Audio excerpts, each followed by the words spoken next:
Well, usually might have to be making somebody's turn. Now, give me some. I can take my little sweater off. I put it on for the beautiful cold. Let's get some order. You don't man that can bring order. Hey, I want some agreement on the order. Okay, then we go do it. Okay. Okay, so this is the old one. This is the old one, isn't it? These are minutes. Oh, okay. Those are minutes. This one. That's Not the agenda, that was minutes. Okay. yeah, that's the minutes. All right. Is this about broadband? It's another one, yeah.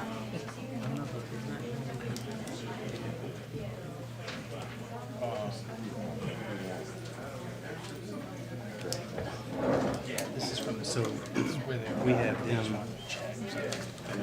Yes, sir. They're right here. Elizabeth Felton. Right. Yes, sir. I wasn't sure if they were going to be here, so I didn't put them as. Yes, sir. We got Norris recognition right there. So we'll have our public hearing.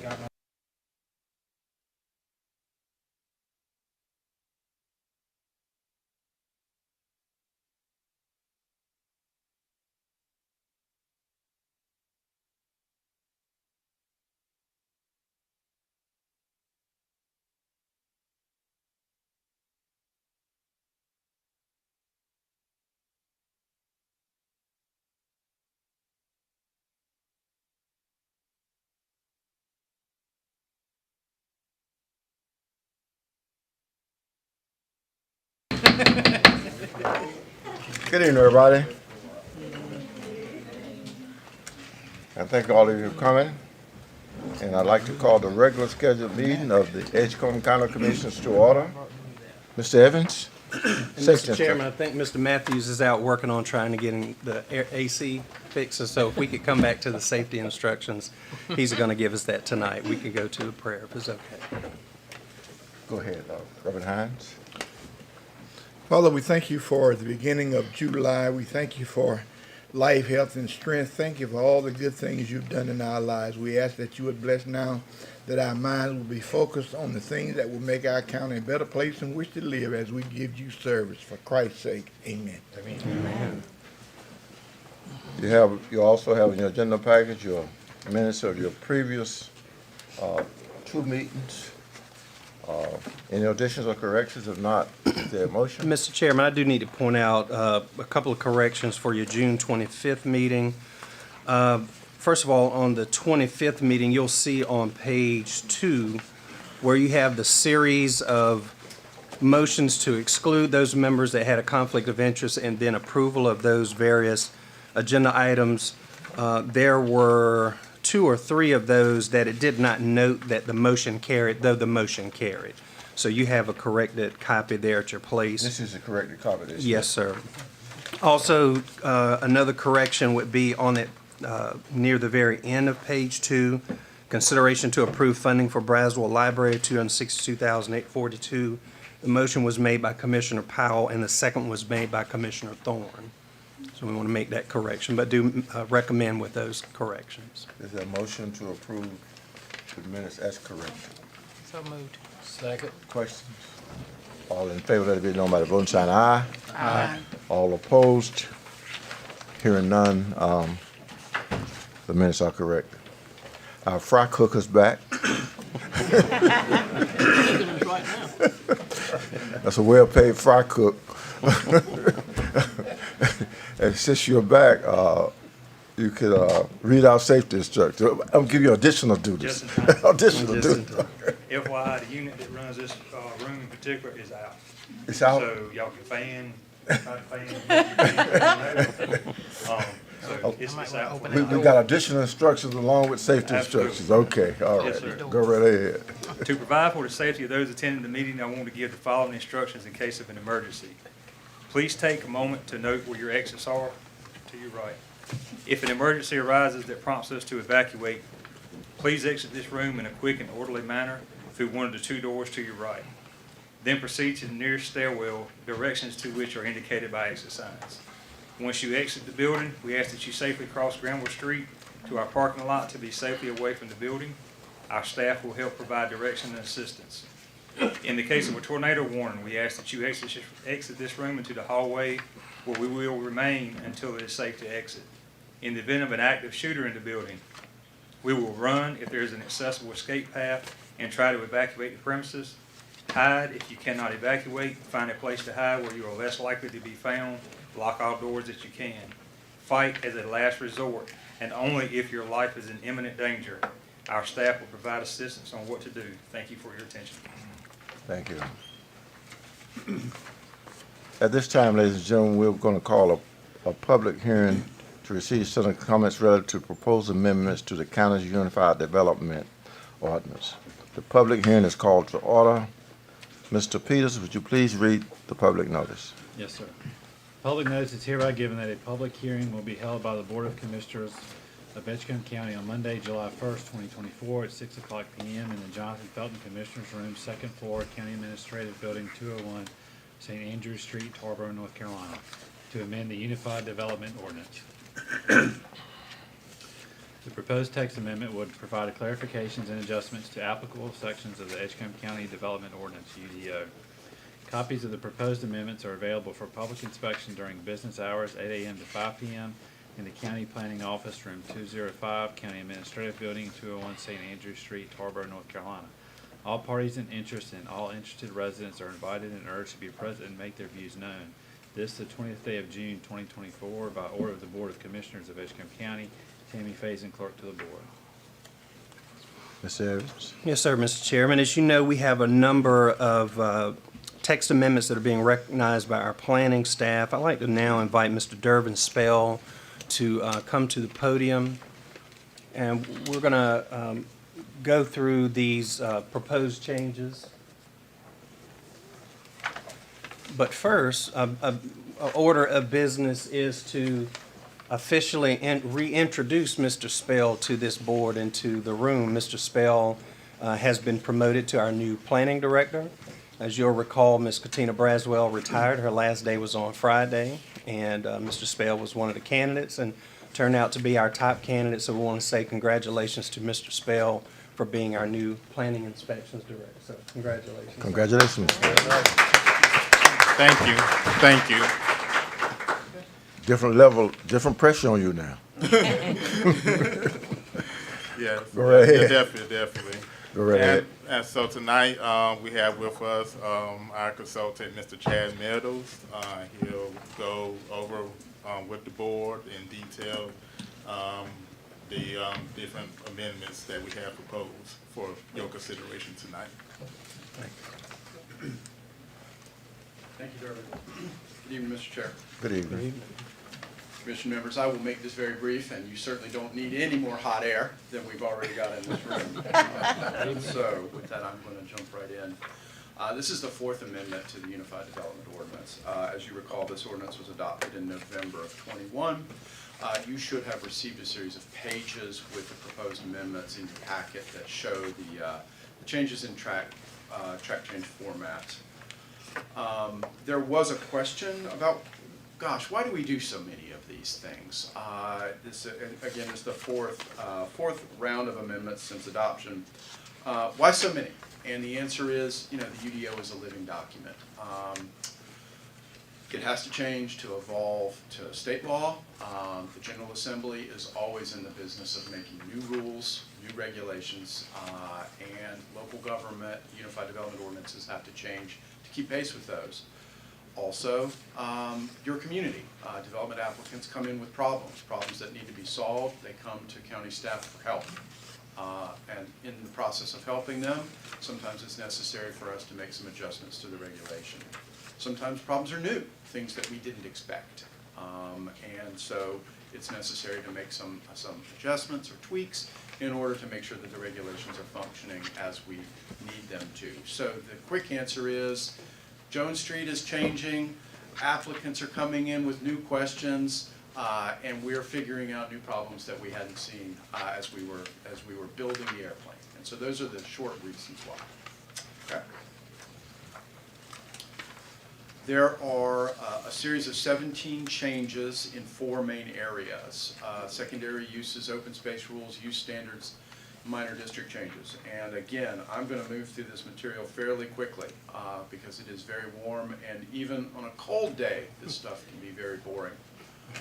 Planning Board heard this matter on May 20th, this set of recommendations, and recommended approval of the amendments subject to 3 changes. And I'm calling your attention to them because they're important. Your Planning Board had not done this prior to this round of amendments. The prior 3 rolled through with no problems. There were some discussion. They included removal of suggested changes to the conservation subdivision provisions, removal of suggested changes to campground standards, and some further adjustments to the home occupation business provisions. Now, they made these requests pending additional discussion. The expectation of the Planning Board was that I and staff would come back and have some greater discussion with them about these issues. And to that point, tonight, you have some options. Option number 1 is to go forward with the amendments as they were advertised with those aspects included. Or you could follow Planning Board's request and remove those topics from tonight's consideration, pending further discussion with staff and the Planning Board, and my return before you at a later date with adjustments. Or you could do something else. So that I'll just give that to you to file away.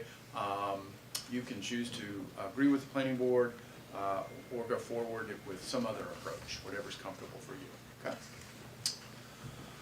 So the first round of changes, secondary uses. These are use types that happen on a piece of property that are accessory or secondary in nature. They are supportive. They are less impactful, smaller, shorter, etc.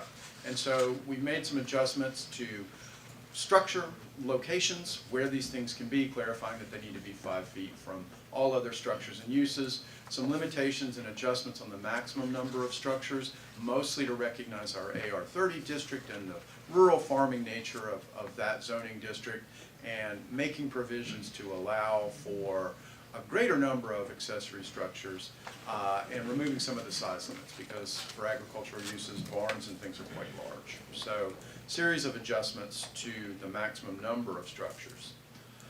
Some adjustments for incidental childcare, specifically limiting that activity within a secondary structure. So if I've got a detached garage or an outbuilding, the UDO would prohibit incidental childcare in that detached structure. You could still do it in the principal structure, no problem.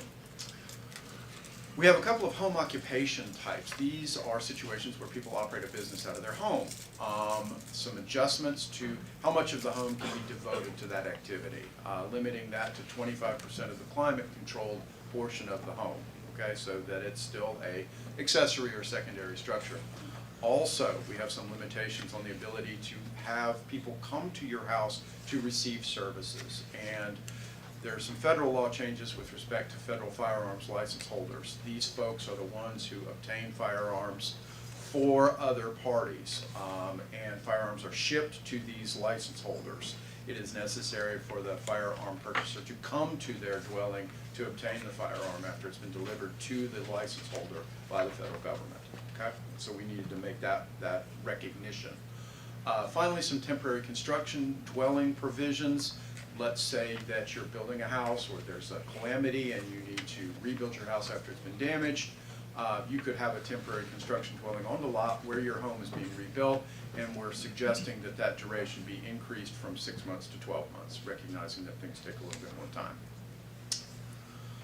Home occupation level 1, we in the provision suggested limiting this to 25% of the climate controlled floor area. Planning Board suggests a different approach, revising it upwards to allow up to half of the single family home, the climate controlled portion of the single family home, or a maximum of 1,000 square feet to be used for home occupation. So staff, our recommendation 25%, Planning Board felt that it would be okay to raise that to 50, subject to the 1,000 square foot maximum threshold that they've established. So that was one deviation, one suggestion that they considered.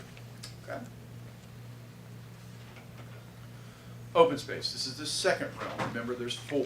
Secondary uses was first, open space is second. Conservation subdivision. That is a development typology where half or so of the property is set aside as open space, and applicants are allowed to have smaller lots, smaller setbacks. Okay.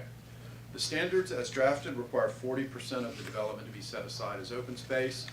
Staff is suggesting that be dropped to 25% instead of 40, and clarifying that fewer than 20 lots, not necessarily 20 units, can provide a fee in lieu instead of providing the open space. So a little bit of tweaking to the conservation subdivision provision.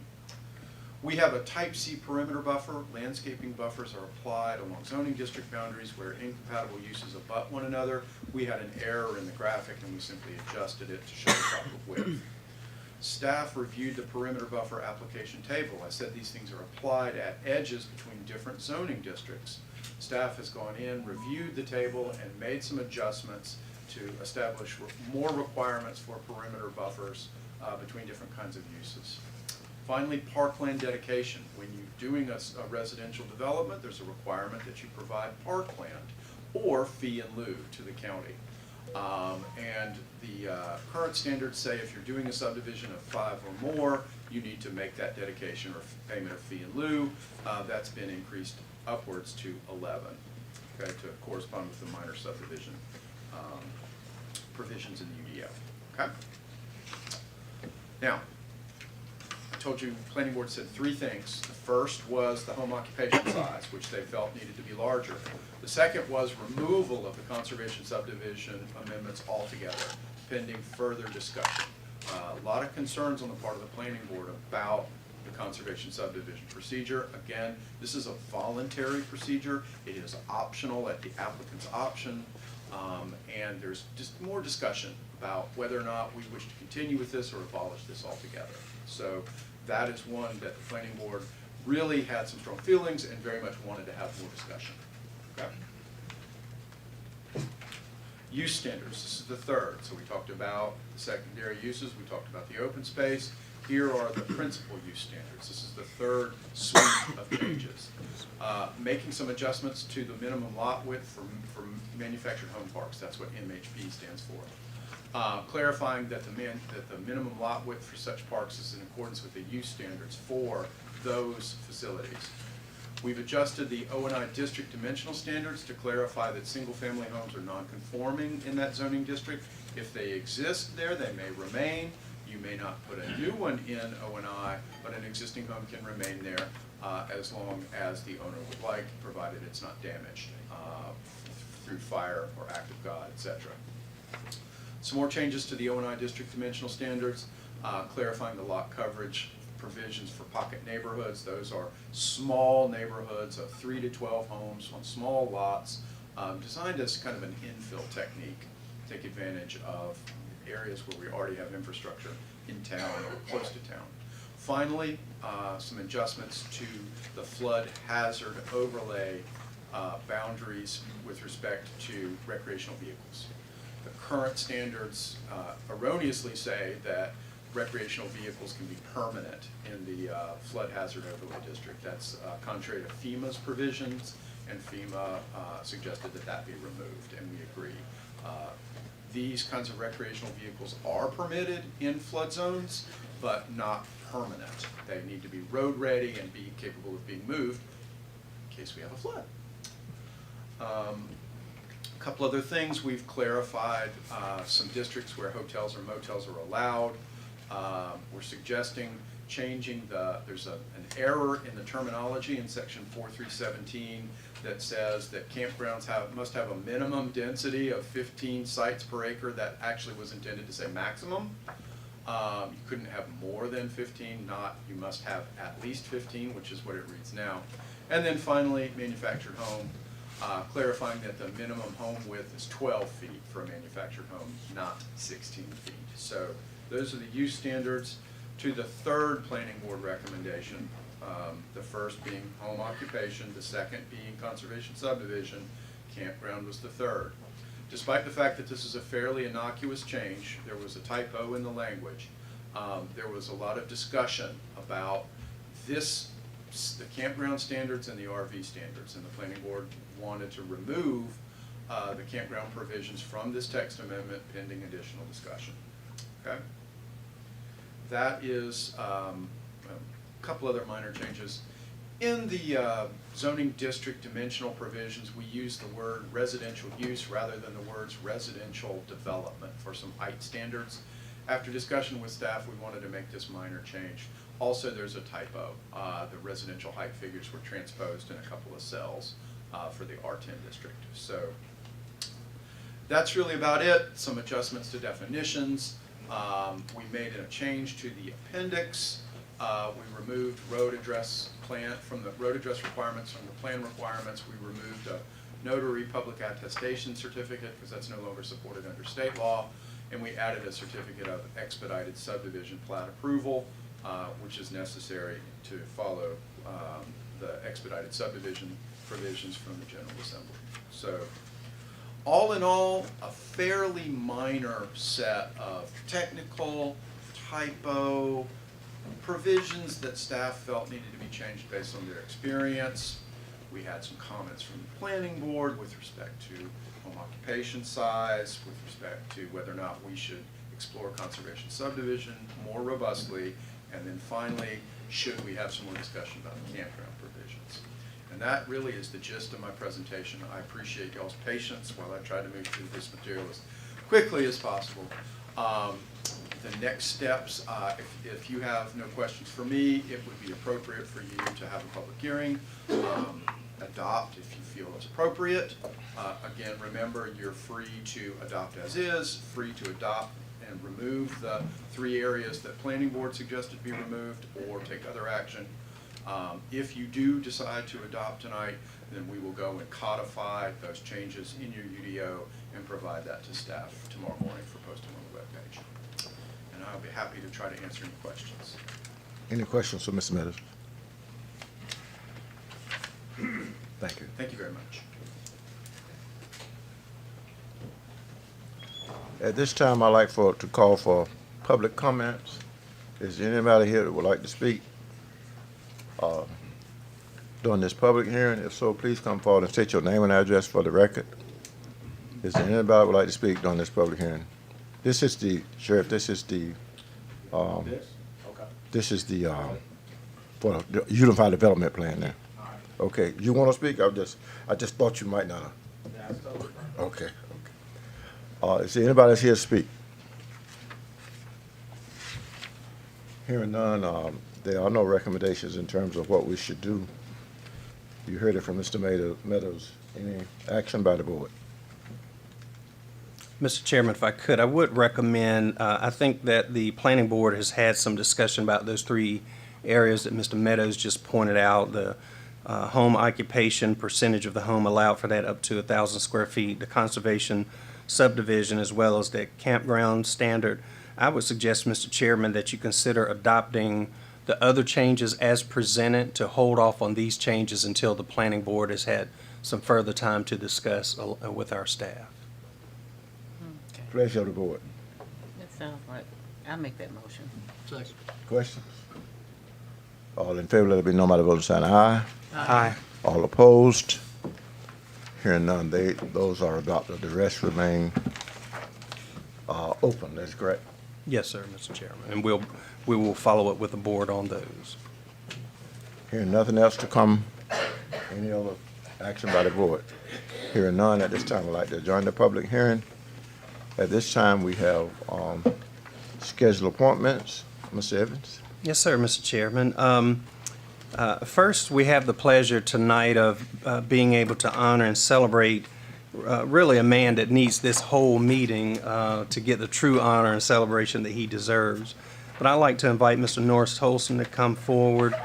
To the board members, as you see, you do have a resolution in your agenda packet that's recommended for your approval.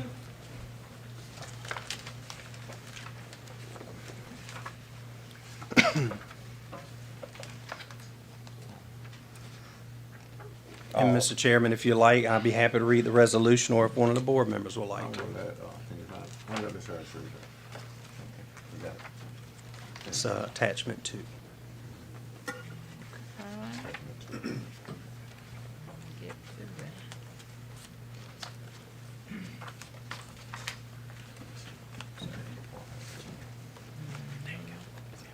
Even better.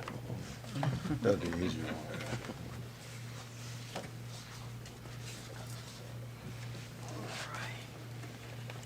A resolution recognizing the distinguished service of Mr. Norris Tolson. Whereas Mr. Norris Tolson, a native of Pine Tops, North Carolina, and a distinguished graduate of South Edgecombe High School and North Carolina State University, has dedicated his life to service in both the private and public sectors. And whereas Mr. Tolson began his career with DuPont, where he worked for 28 years and led the agrochemicals marketing division, demonstrating exceptional leadership and commitment to the industry. And whereas after retiring from DuPont, Mr. Tolson embarked upon a notable career in public service, being elected to the North Carolina General Assembly and holding several key state executive positions, including North Carolina Secretary of Commerce, North Carolina Secretary of Transportation, and North Carolina Secretary of Revenue. And whereas Mr. Tolson has also contributed his expertise and leadership to numerous boards, including the North Carolina Community College Board, the North Carolina Economic Development Board, and the Biofuels Center of North Carolina Board. And whereas he played a pivotal role in the creation and success of the North Carolina Global Transpark, furthering economic development and innovation within the state. And whereas from 2016 to 2024, Mr. Tolson served as the president and CEO of the Carolinas Gateway Partnership, where he brought significant economic opportunities to Edgecombe County, including securing Corning's distribution center and CSX's intermodal hub.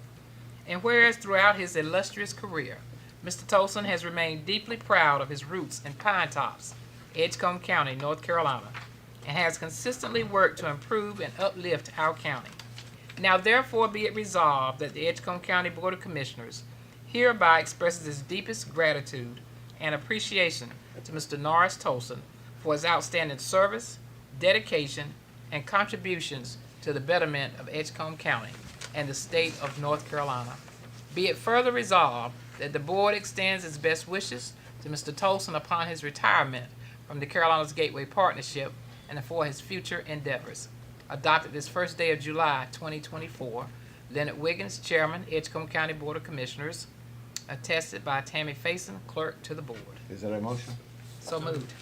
Questions? All in favor, let it be known by the vote sign aye. Aye. All opposed? Hearing none, that resolution is adopted. And Mr. Tolson, I'd just like to say on behalf of the board, we thank you for your years of public service. And we really thank you for the contributions that you have made to the people of the state, and especially of Edgecombe County. This does not include, I know, all of your distinguished work. It would probably take this agenda to do that, okay, to put your life history in it. But it has been my pleasure since you have been here to get to know you and work with you, and hope to continue to work with you in helping improving the quality of life of the citizens in this area. And with that said, is there anything from any of our other board members? Thank you. Thank you. Thank you. Let's give them.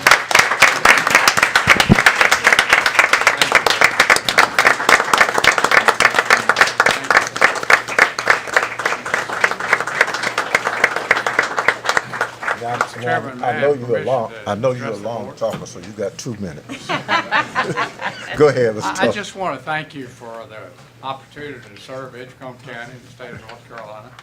As most of you on the board know, I'm not going to hang it up. I've got some additional stuff that I want to be doing to help Edgecombe County, I hope, and the region generally. But I did want to say to this board, I really sincerely appreciate the unswerving and unflinching support that you have provided me and my colleagues at Carolina Gateway. It has not always been easy for you to follow your decisions and give us all the things that we needed, but you have never, ever wavered. And I thank you for that. Thank you very much. I appreciate this honor. Certainly, there are more people than me that deserve this, but I am stepping back a little bit. Thank you very much. Thank you, thank you.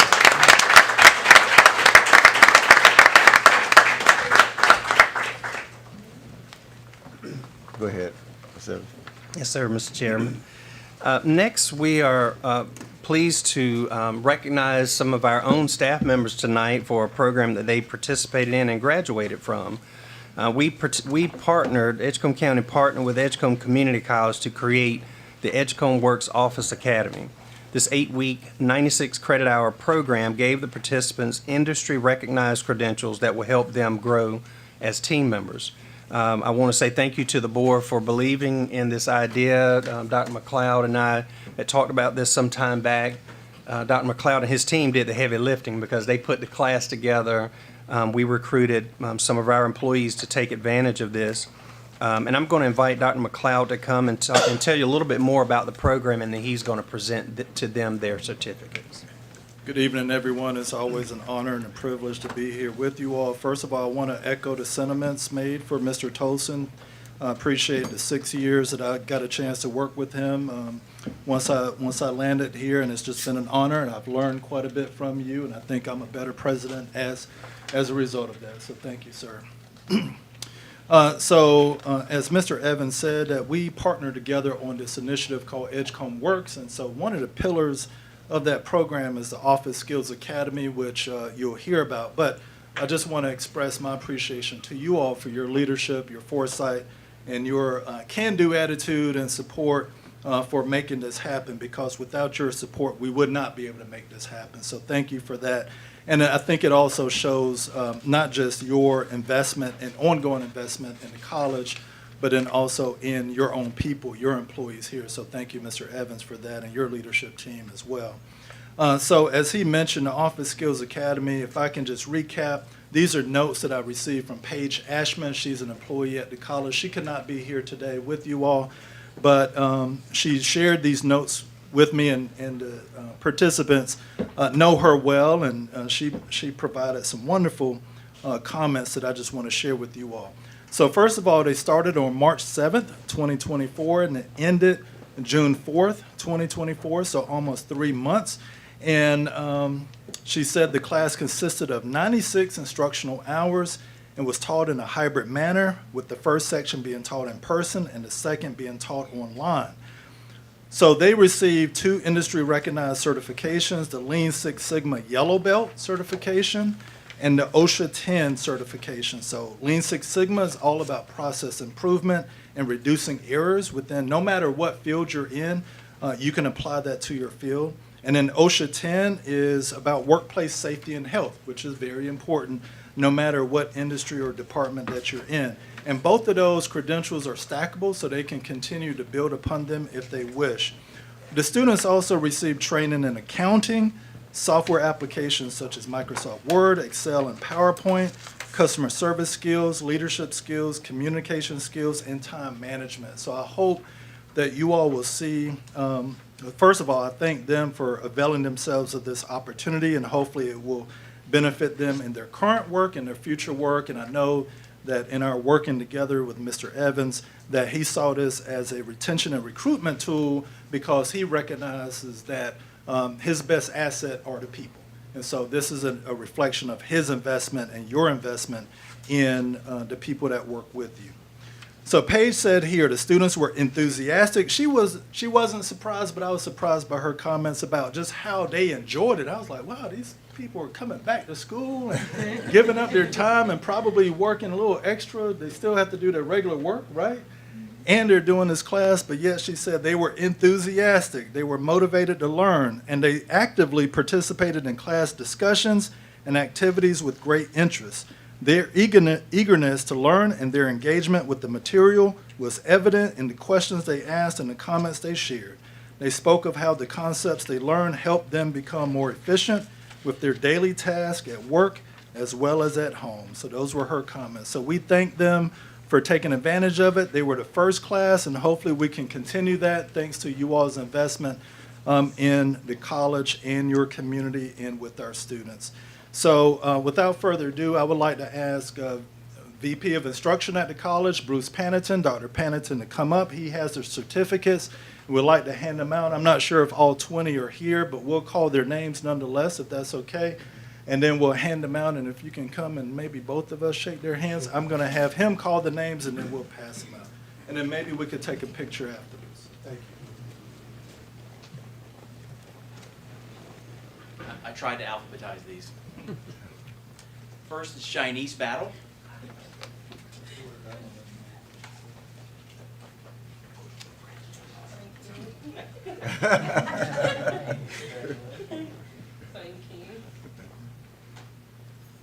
Next is Makita Daniels.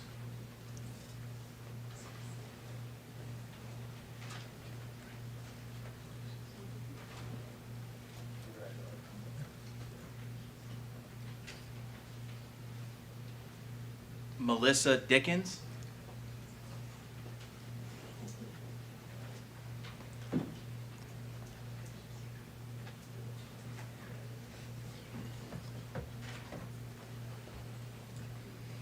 Brandy Edmondson. Employees. All departments. James Guilford. That's a college.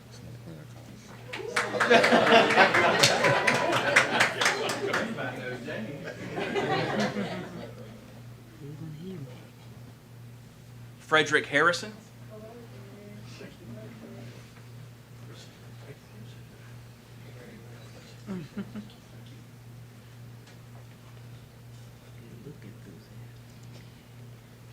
Is it Itika Harris?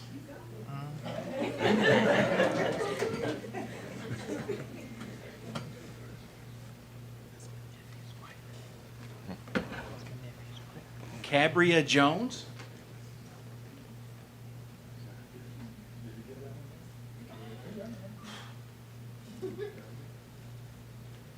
Michelle Mason?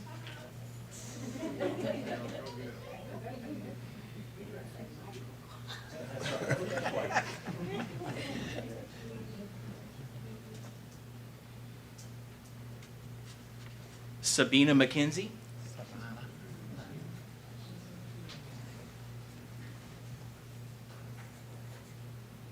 Lisa Morris?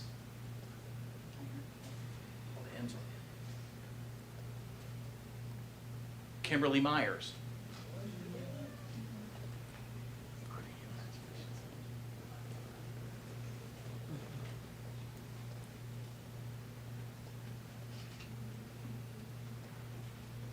Janana Powell?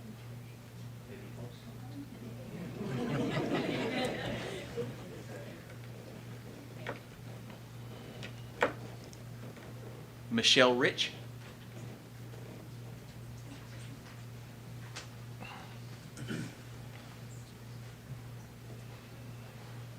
Nina Richardson?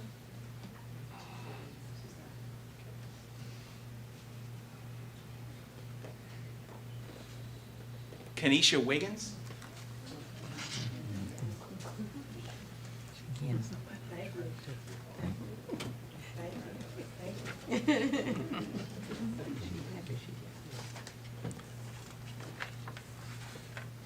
Wilhelmina Robinson?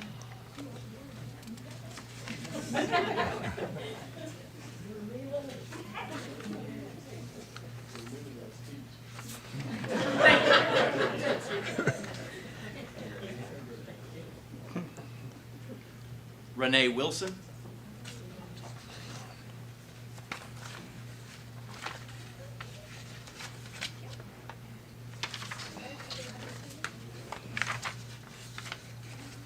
Rhonda Vick?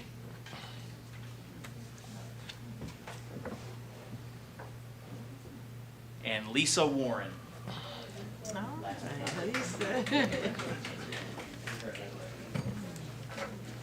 Let's give them all a hand.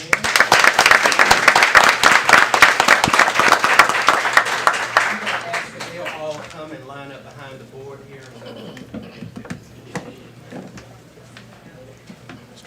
That's it. Ms. Evans, also let those, the instructors too, those that, the instructors too, they can come. And any of the instructors that. No, they couldn't make it. They couldn't, okay.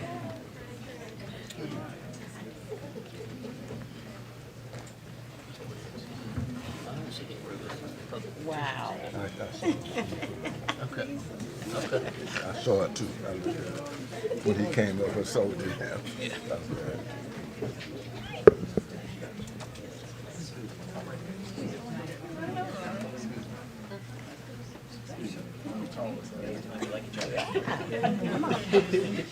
Aye. Nice and sweaty.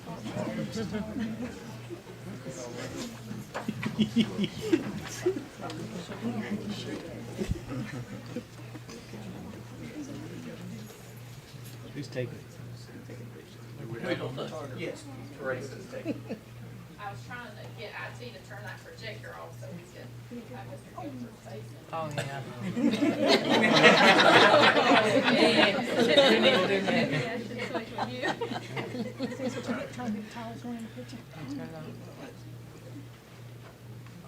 There you go. Modern technology. Alright,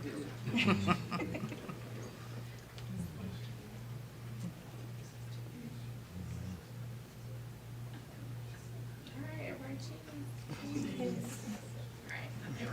Congratulations.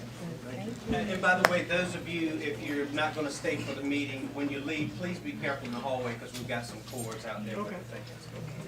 But thank y'all. Let's give them another. Thank you.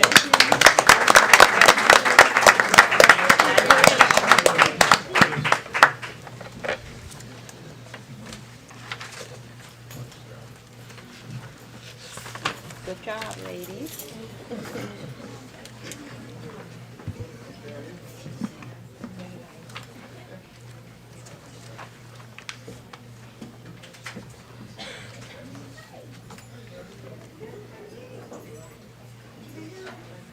Oh, okay.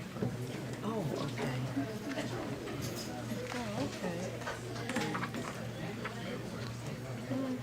Quite a few different places. But all of them were from here. Yeah, the county employees, one way or the other. Yeah.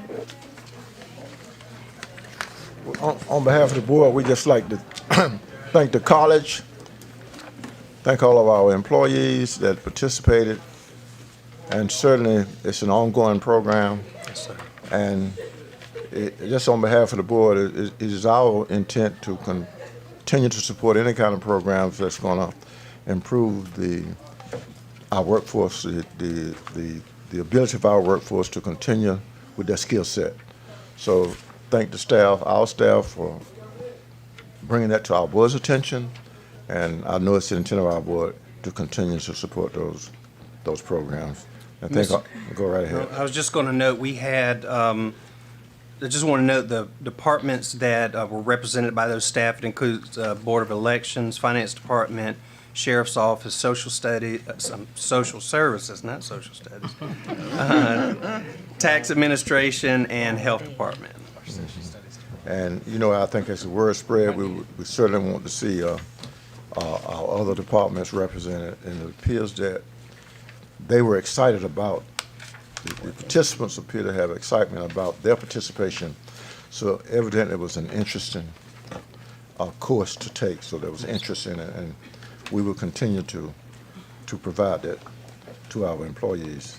Next on the agenda? Yes, sir, Mr. Chairman. We have with us tonight Mr. Dave Peterson, the Regional Director with Trillium, who's going to give us an update. Good evening. Good evening. Thank you, Mr. Chair and Commissioners, for having me here tonight. I first want to thank Commissioner Harris for serving on our Regional Advisory Board, and I did get a call from one of your counterparts in Beaufort County, and we're taking care of that scenario, so we'll make sure that gets addressed. Before I get into this, I just want to make sure that you're hearing, you know, we did have a meeting with Judge Ferris to talk about how he's been working with some of the issues around mental health in your county. We also did, we're still working on, and I'll just say we, Trillium, are moving too slow on this for a co-responder model with the Sheriff's Department.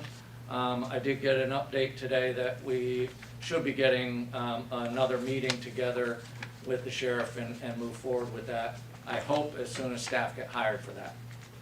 The other thing is we did have a town hall in this building on June 20th. We had a really good turnout, and the intent of that was to get feedback from Edgecombe County citizens of what we needed to do as Trillium to support the people with mental health, developmental disabilities, and substance use. So we're taking that feedback from all of the 18 counties that we're having those town halls with and trying to gather that information. And I will say, generally speaking, there's a couple of issues around access to care, transportation, and not enough providers. So those are the general overviews that we're starting to take a look at from all the counties that we meet with. So, okay. Medicaid transformation changes. I was here in April and I gave you a little bit about this in April, but I wanted to make sure that we were continuing to update you on this. Today, since 2018, we've been talking about this, and I say we, the state, has been talking about us going live as a tailored plan, which means today we now serve not only those folks with mental health, developmental disability, substance use, and traumatic brain injury, but also all of their physical health issues. We are the insurer of their physical health now. So if someone has asthma or a seizure disorder, we're now covering that also. So that took a long time to take over, stops and starts, but go live was today. Are there going to be issues? Yes, there will be issues. And I'll say one of the things that's at the top right now is transportation to non-emergency medical appointments. We are now responsible for that. That started today. We made about 900 calls on Friday to the folks that were needing July appointments to try to assure that they could get to their appointments the month of July. That is going to be an ongoing issue that we're going to be trying to tackle. But that went live today too. So if you think about, we go into our medical appointments in July, a lot of folks need transportation for that. So we are working diligently on trying to support that. How would that be supported in terms of contracting with others? How?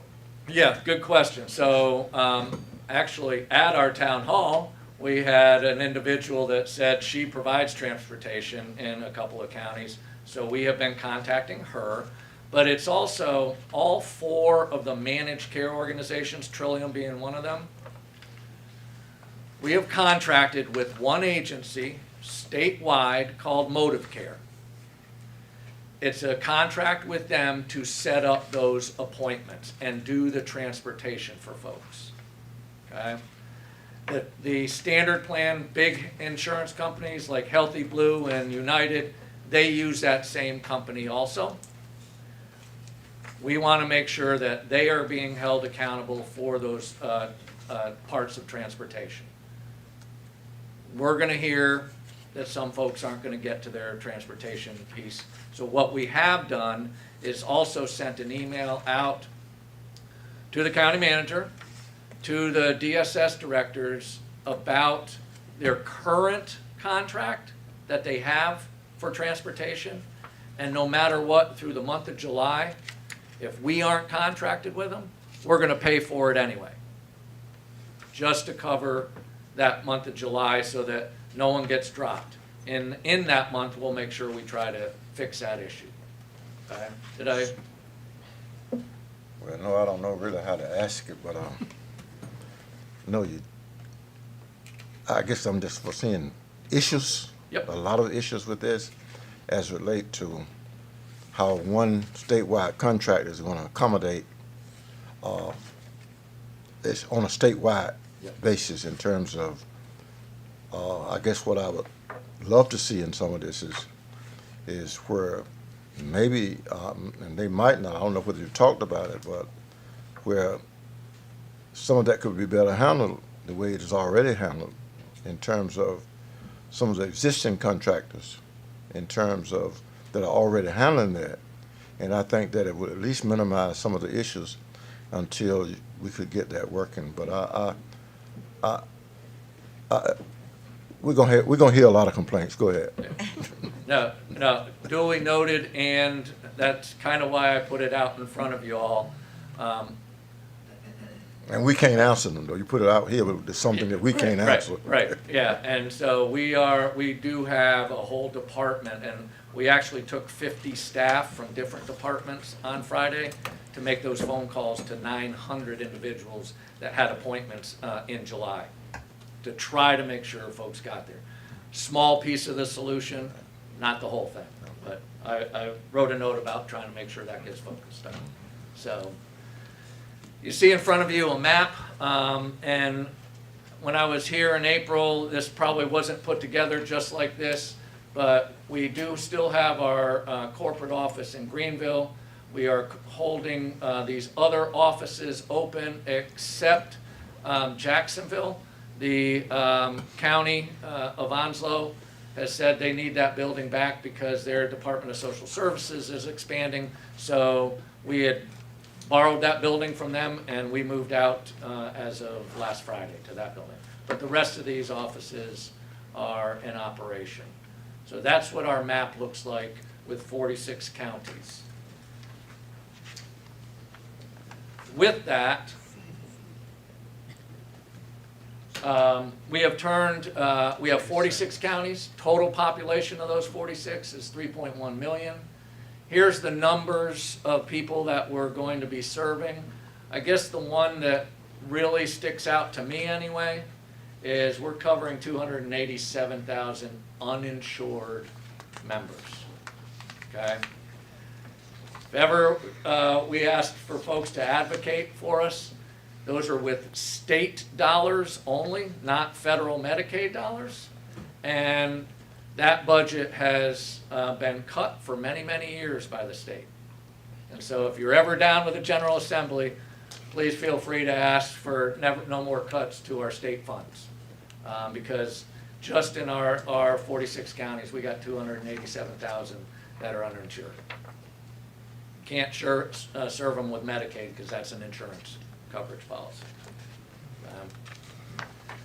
This is kind of what our map looks like because we want to make sure that we are staying local. That's why we have 5 regional advisory boards that Commissioner Harris is on in that purple region, which is the region that I cover. So we have the northern region, north central, south central, southern, and mid-state.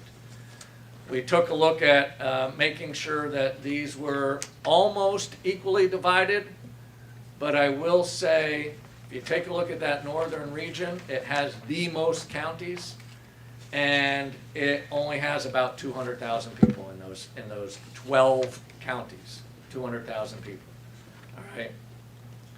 Obviously, with Guilford County with us now, all right, the largest county, and in the north central region, we also have the smallest. Guilford is the 3rd largest in the state. We also cover Terrell County. Terrell County is the smallest county in the state.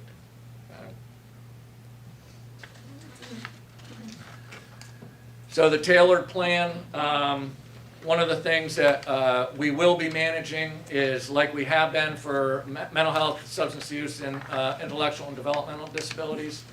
This is the big change that started today, is not only the behavioral health services, but the person's physical health, like I said. In other words, well, I probably shouldn't say it like this, but your doctor, if they serve Medicaid individuals, we have to have a contract with them. Every single doctor's office in those 46 counties that serve Medicaid, we have to have a contract with them. We also have to have a contract with every single pharmacy in those 46 counties. So your pharmacy, we have a contract with, okay? That's already in place? Yes, yes. Okay. Yep. So really they're paying for the Medicaid patient's prescription, for the pharmacists. Everybody, if you're on Medicaid, Yes, your organization will be paying. yes, yep, yeah, they're covered by Medicaid dollars for pharmacy, whatever the meds are. That comes through us. And you Yep. said all of those contracts are already, they are taken care of? Yes, All of the yeah. pharmacists? I will say, one of the areas is on the physical health doctor's offices. We got about 98% of them in contract. But some of them who only work with Blue Cross or United and well, who's Trillium? You know? So there's been some need for convincing to say, here's who we are. You know, you do have Medicaid clients that you see. We want to pay you when you see them. Please contract with us. But it seems like they got to come around them. Once they get this prescription, don't get no pay. So go ahead. Best point ever. Go Okay, ahead. I will say that, yes. ahead.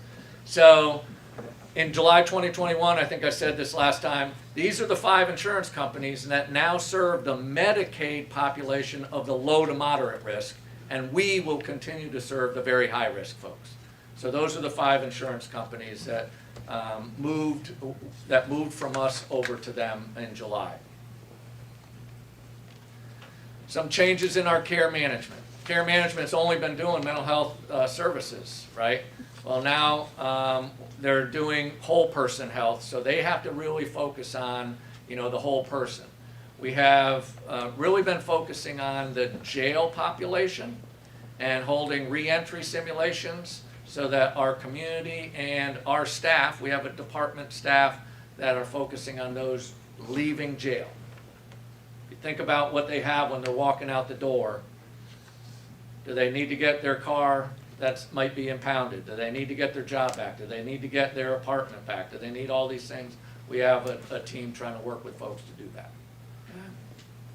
Rapid access to care coordination is working with our hospitals to try to get folks out of the emergency department. That's a big lift, happens all the time, but we do get a daily email of how many kids are in the ED, emergency department, and haven't seen it from Edgecombe, which is a good thing, any kids sleeping in a DSS office.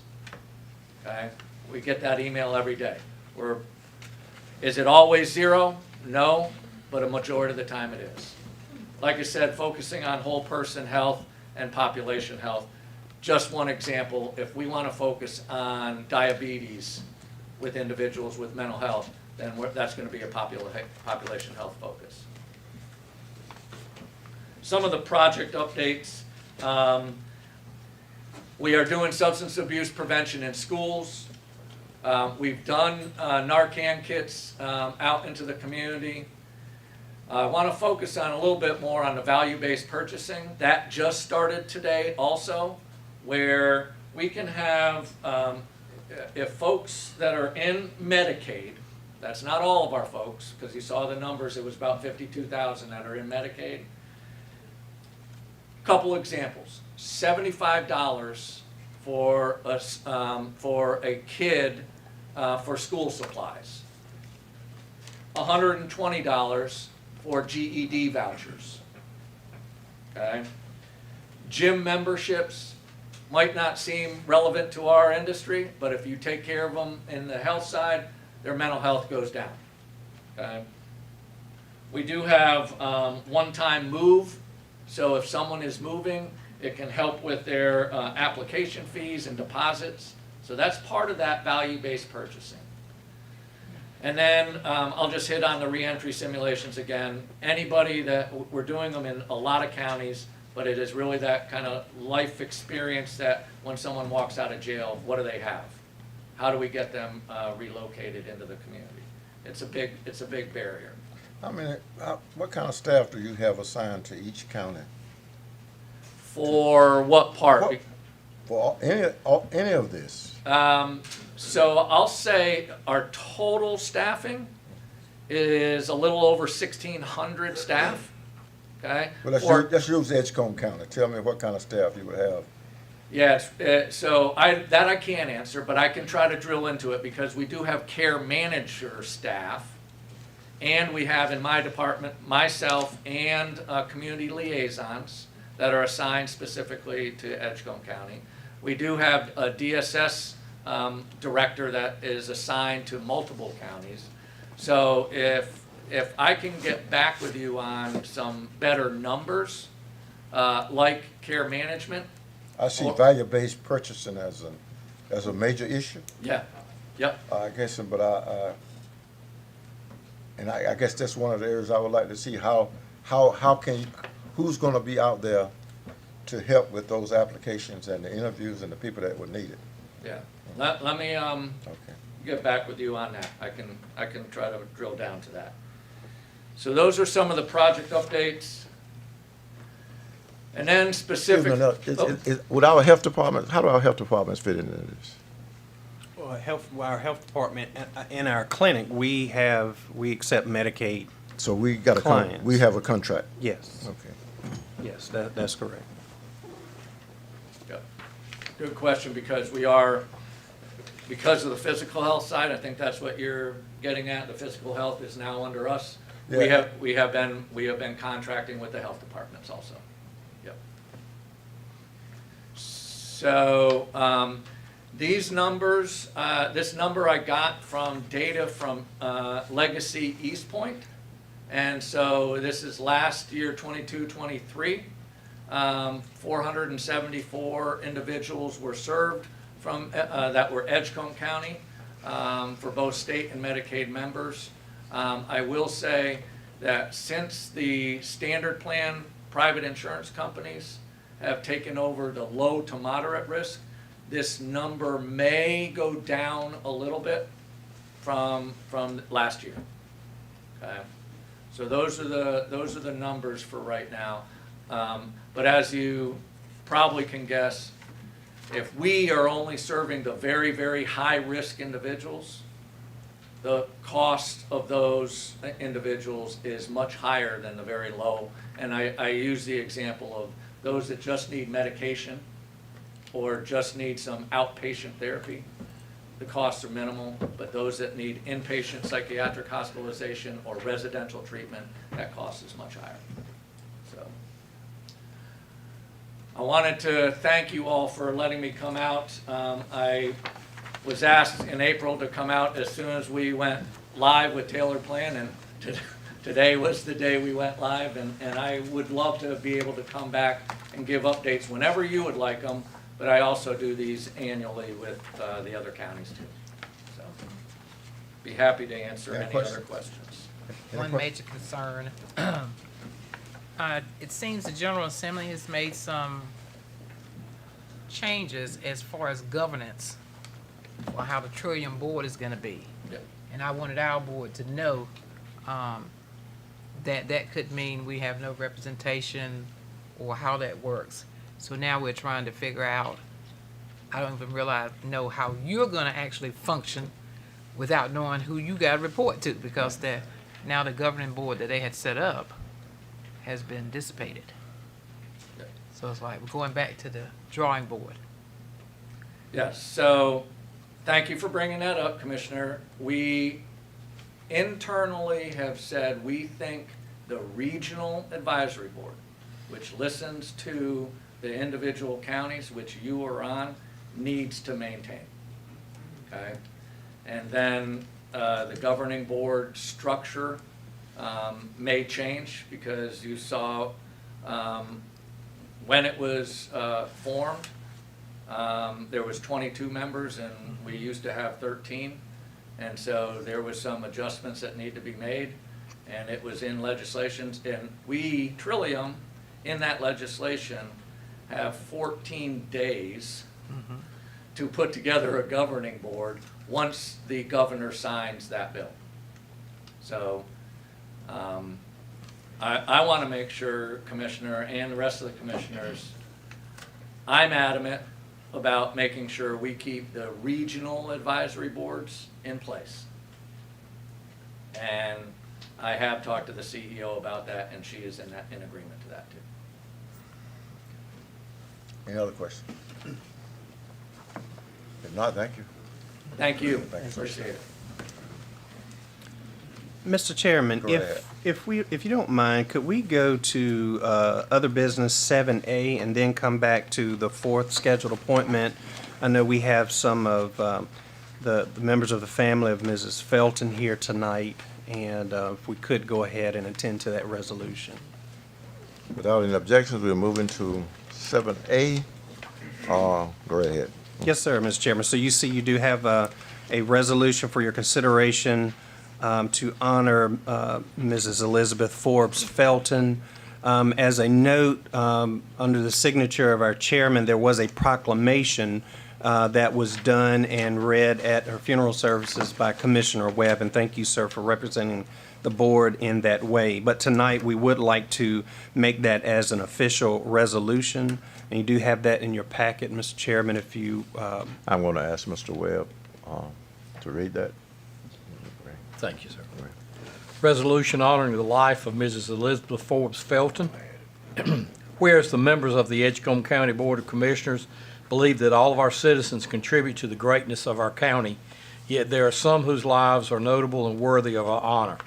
And therefore it is with profound sorrow that we pay our respects and celebrate the life of Mrs. Elizabeth Forbes Felton, who departed this life on June 25th, 2024. Whereas Mrs. Felton lived a life of love and strength, which both were most exemplified by her unwavering dedication to her family. And whereas we recognize that her legacy will extend beyond her own years through the lives of those whom she touched. And whereas it is with gratitude and admiration that we acknowledge Ms. Felton as a beloved wife of one of our own, the late and former Edgecombe County Commissioner, Mr. Jonathan Felton, whose love was easily detected by Commissioner Felton's frequent references to his dear Liz. Now it therefore be officially and publicly noted that we honor the life and memory of Ms. Elizabeth Forbes Felton and express our heartfelt condolences to her family. We extend our support and love to them during this time of mourning. This the first day of July 2024, signed by Leonard Wiggins, our chairman, and attested by Tammy Faison, our clerk to the board. You got a motion, Mr. Webb? Yes, sir. Second? Second. Question? All in favor, let it be known by the voting sign aye. Aye. All opposed? Hearing none, that resolution is approved. And I want to ask Mr. Webb to have a family member come down. Would you like to come down? I'll just make a comment during this. I think Mr. Felton and I came on this board together, and we were eating down in this the auditorium that's named after him. And you know, Mr. Felton used to be the one that always wanted to get out early, but always held us up. You know, I knew the father well in terms of, and we worked very well together. And just thank your family for the public service that has given to this county. Thank you so much. Any other comments from any board member? Their honor, we love your mom and dad. We thank you for all that folks have did for us. Yes, sir. Thank you. If you want to make any comment, please do. First of all, my dad felt extremely, he was very highly respected, all of you. He loved you dearly, all of you. So thank you for that. My mother would be astounded at this honor. And we as her family are really touched and moved, and it makes losing her maybe a slight bit easier because we know what it would mean to her. So thank you, really, from the bottom of our heart. We all grew up in Edgecombe County, and we love it here. We always have. We always will. My parents gave everything, so thank you. Thank you. It's nice to be remembered and appreciated. Yes, ma'am. Bless you. Bless you. Thank you. Bless you. Hold on. So scheduled appointment number 4, we have representatives here tonight from Infinity Link. I'd like to invite them to the podium. As they make their way up, just to remind the board, you'll recall that there's another provider, Brightspeed, had already been approved for a great grant from the state of North Carolina. You had taken some action on that project some time back. You'll see now there's a map that you see on the screen. This is Brightspeed's territory for, or the service area for their great grant. You'll see it's town of Tarboro and sort of southeast and west, and then southwest of Tarboro, and then you'll see some coming out of Rocky Mount, north of Rocky Mount. So with that previous grant that's been approved right at $4 million, that is the coverage area for that particular great grant. The North Carolina Department, NCDIT, been striving to award at least 2 grants in all of the counties. And so we recently found out that Infinity Link is the awardee of the second Great Grant Award here in the county. And so we're grateful to have yet another project that will help us to expand broadband access into our county. And I'll ask IT if they will to switch to the map now that will show Infinity Link's territory. And the representatives will talk a little bit about their project, and there will be some action that I will ask of you, and we'll come back after their. Thank you, Mr. Manager. Mr. Chairman, Commissioners, we appreciate the opportunity to address you this evening. The county manager made my job pretty easy, I think. But we were fortunate to learn in June, just a few weeks ago, that we were able to obtain this second round of funding here in Edgecombe County. As you probably know, we first ventured into Edgecombe County and started to build a system out in Tarboro. So we certainly have an interest in Edgecombe County, and it was a natural fit for us to make applications for this second opportunity. So what we're asking you to do tonight is to consider supporting us with a contribution, a county match of $50,000. And what this $50,000 does for us is it opens up the grant funding that's there to make this grant possible. What the project would do is install about 200 miles of fiber optic cable and serve 740 underserved or unserved residents of your county with high-speed internet access.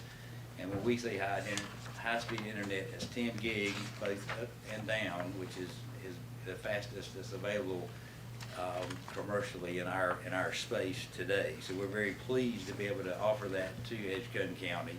And as we build our system out, we'd also carry home phone and television service to all of those customers as well. I believe inside your packet that we placed out there this evening, we included a copy of the letter we wrote to the county manager, which you probably already had, a copy of the map that was provided to show the service area, and we also included information about our packages and the cost that your citizens would be asked to pay in order to receive service. And we'd have plans that range from $40 to $90 a month, and that's from 400 megabytes per second up to 2 gigs, and then there is, of course, a 10 gig package that's available for $400. And we offer that same package to both residential and commercial customers, so we offer that to your business community as well. So I think we've got, we've got great reliability. We believe in your county. We've got an existing presence, so we certainly appreciate your consideration and support. I believe we also provided a form that we need you to approve should you see fit to award and honor our request. Happy to answer any questions you might have. What area will you be serving?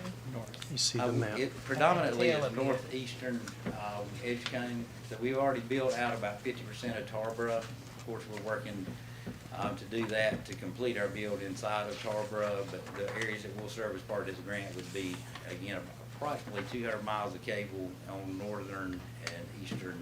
Now, when you say the northern, Right, just what's illustrated here. The blue lines would show the pathways of our lines that are required to reach each of the address points, which are actually grouped into little dots along the blue line. So we're looking for Leggett, Brattleboro. area. The name Brattleboro. Yes, ma'am. It looks like, comparing the maps there, it looks like it is starting at Leggett going north. It goes west of Leggett up towards Brattleboro, up close to Whitaker's. So it's not covering. You'll see there's a lot of white space up there. So it will not be going down every road, but it is. Now this is what the Great Grant will pay for. Now the company, and sir, please correct me if I'm wrong. Beyond that, they have the business opportunity to serve beyond that. They won't be paid for by the grant, but hopefully they'll see that there will be further opportunities, more people that won't be necessarily reached by this, but are close by, and if they express interest, could extend further. but that will be their business decision to make. You'll see speed and surrounding areas is included in that, around Highway 258. And Madam Commissioner, let me lead with, we made application for far more address points than that, but because of some other rules and regulations, they were excluded from the grant. So it's not that we didn't have an interest in serving those, we were just not awarded a grant to serve those areas. But, you know, again, if there's enough customer base in the area close to our infrastructure, we'd certainly consider extended services to where it would be mutually beneficial. Any other comments? This is a huge step forward. This kind of caught me off guard when I was going through it in my packet, because I have conversations with the Department of Information Technology pretty regularly about this, particularly the next steps. So I'm glad that they're utilizing those funds and that you guys can do that. Well, thank you, sir. And I failed to mention, you know, this would be our 8th grant, so it's not a new endeavor for us. We've had to date 6 great grants or grants through NCDIT that we've successfully navigated. We also are doing a fairly large project through NTIA for Lenore County. So our projects range from 30 million down to, you know, much smaller ones. So we certainly would be able to handle the business that we have at hand here in this grant. And if I could make one more, this is the first time anyone has ever invested in broadband fiber in the northern part of the county, any parts of these counties, of our county. But what this does, by them getting this grant, we have a next step, and at this point we'll have 900,000 if we give them 50 to do the next step, which is their whole nother bucket of money where you can apply to that, and it's going to be a whole lot cheaper for Infinity Link now that they have this to expand into those areas that wouldn't be served otherwise. So we've already set aside $900,000 of our money, of ARPA money, to do that. So that's right. And just to remind you that you'll recall before any of the service providers applied for a great grant, there were 4 in particular, including Infinity Link, who had proposals. We brought before you resolutions to say that you'd make a commitment of $50,000 subject to them being successful with their grant award. Of course, Brightspeed has already won their grant award. We've made that commitment, and now we have Infinity Link coming before us. You do have in your agenda packet, you'll see a page that's at the top titled Exhibit J. This is a form that's given to us by NCDIT, and you'll see if you take action on this tonight, you'll be committing to a contribution of $50,000 of matching funds. We are exercising or selecting option 2, which is payment in full at the end of the construction period. I certainly recommend that you approve this tonight. If you do, we will bring back at your next meeting a budget amendment to move that money into the appropriate place. Is there a motion? So moved. Second? Second. Any other questions? All in favor, let it be known by the voting sign aye. Aye. All opposed? Hearing none, it is approved. Thank you all so very much. Thank you. Thank you. Thank you. And also a quick follow-up to Commissioner Thorne's point. You may remember that another program that has opened up is called the CAB program. And we had to work with the NCDIT office to go out with a request for proposals. Proposals were vetted between a team including staff, our staff, and their staff. I can't remember how many. I think there were 5 proposals that we received. We're finalizing a recommendation on who we will recommend to award for that. And to your point, sir, this will be just one more project in addition to these 2 that will get us not quite 100% coverage in the county, but certainly a long way. Any other comments or questions? If not, it looks like public comments was left off of the agenda. In error, sir. Yes, sir. You should have So at this public time, comment. ladies and gentlemen, call for public comments. Is there anybody here that would like to come speak? Sheriff, maybe that's where you want. Anybody else for public comments? Come on. Good evening, Chair. Good evening. Board, Mr. Evans, Mr. Attorney. My grandfather, he taught me, it's all good until it ain't. And it ain't. And the reason why I say this, we're taking on a huge task with the merger or demerger, whatever you want to call it. And my concern is the low wages my deputy and detention staff are being paid. That is my concern. I think it's only right for me as a leader to come before you guys and express that concern. Right now, you're looking at close to 200 years of service to Edgecombe County.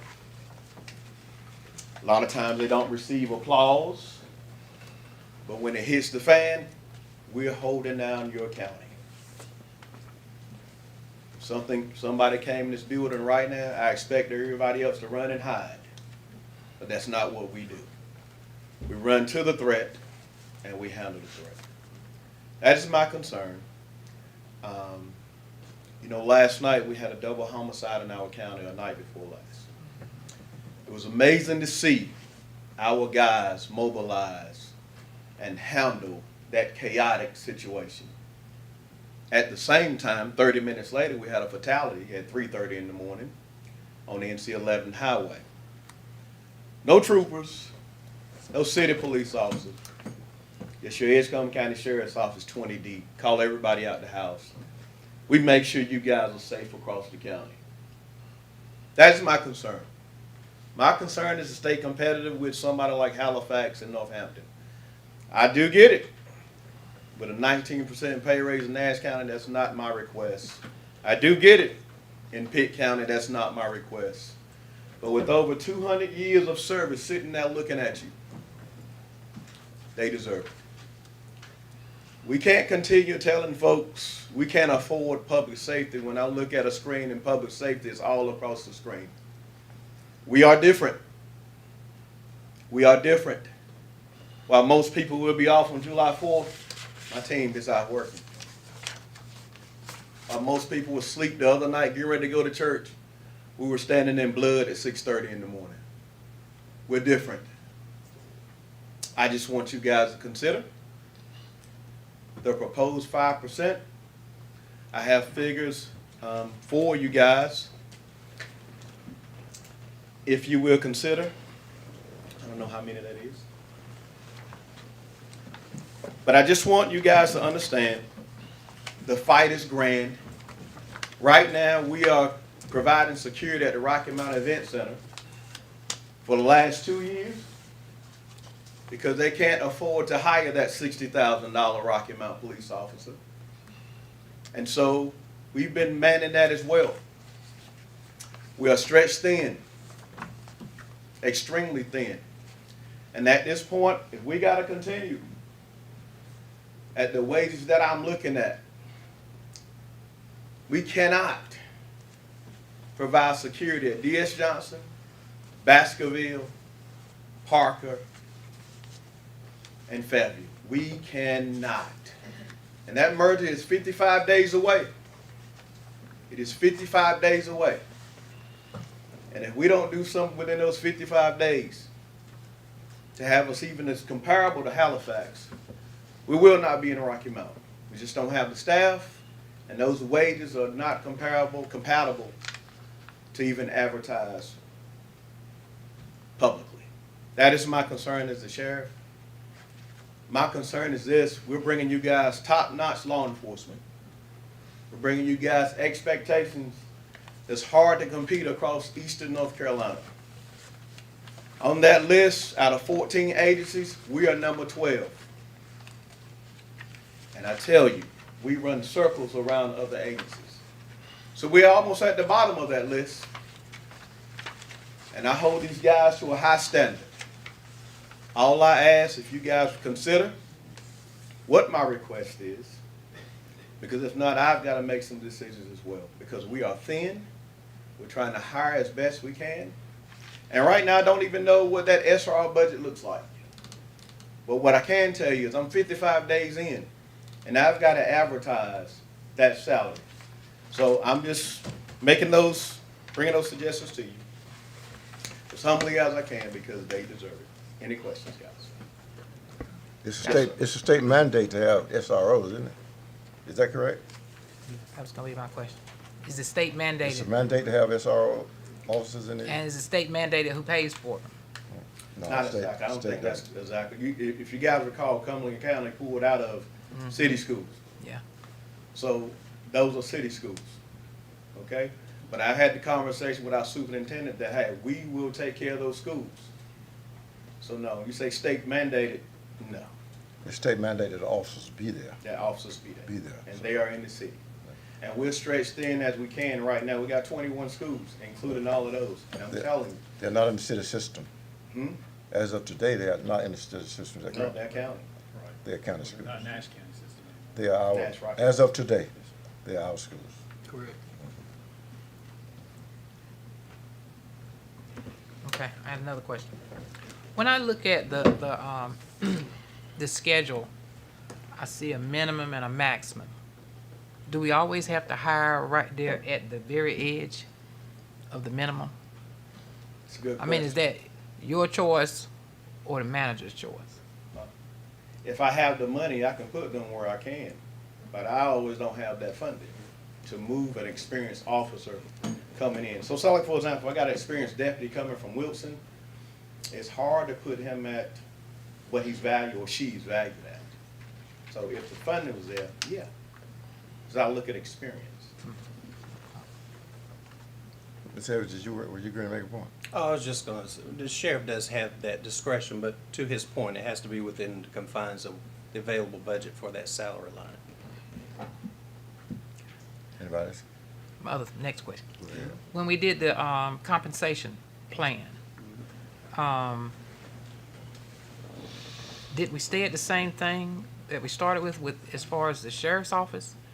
And the other folks working for the county moved up, or his just stayed in that same place? So we did a couple of things when we did the overhaul of the compensation plan. So first of all, we elevated our entire salary structure.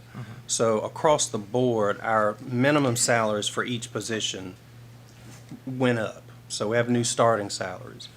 All right, and then what we did was, what you agreed to was so that doesn't affect somebody who's already in the position, unless they now were below that new minimum. So there were a number of staff that had to be elevated to at least be at that minimum for their position, that new minimum. But then beyond that, you all agreed to percentage increases. You'll remember when the market study was done, it was determined that Sheriff's Office and EMS were essentially right at the market that was used for the study.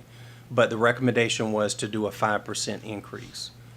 For those health staff, that is mostly clinical positions, not all the health department, but mostly clinical positions, it was determined that they were 8% away from that market, so they got an 8% increase. And then the rest of general staff was 25% away from that market study, but you did a 10% increase. So that impacted those existing staff.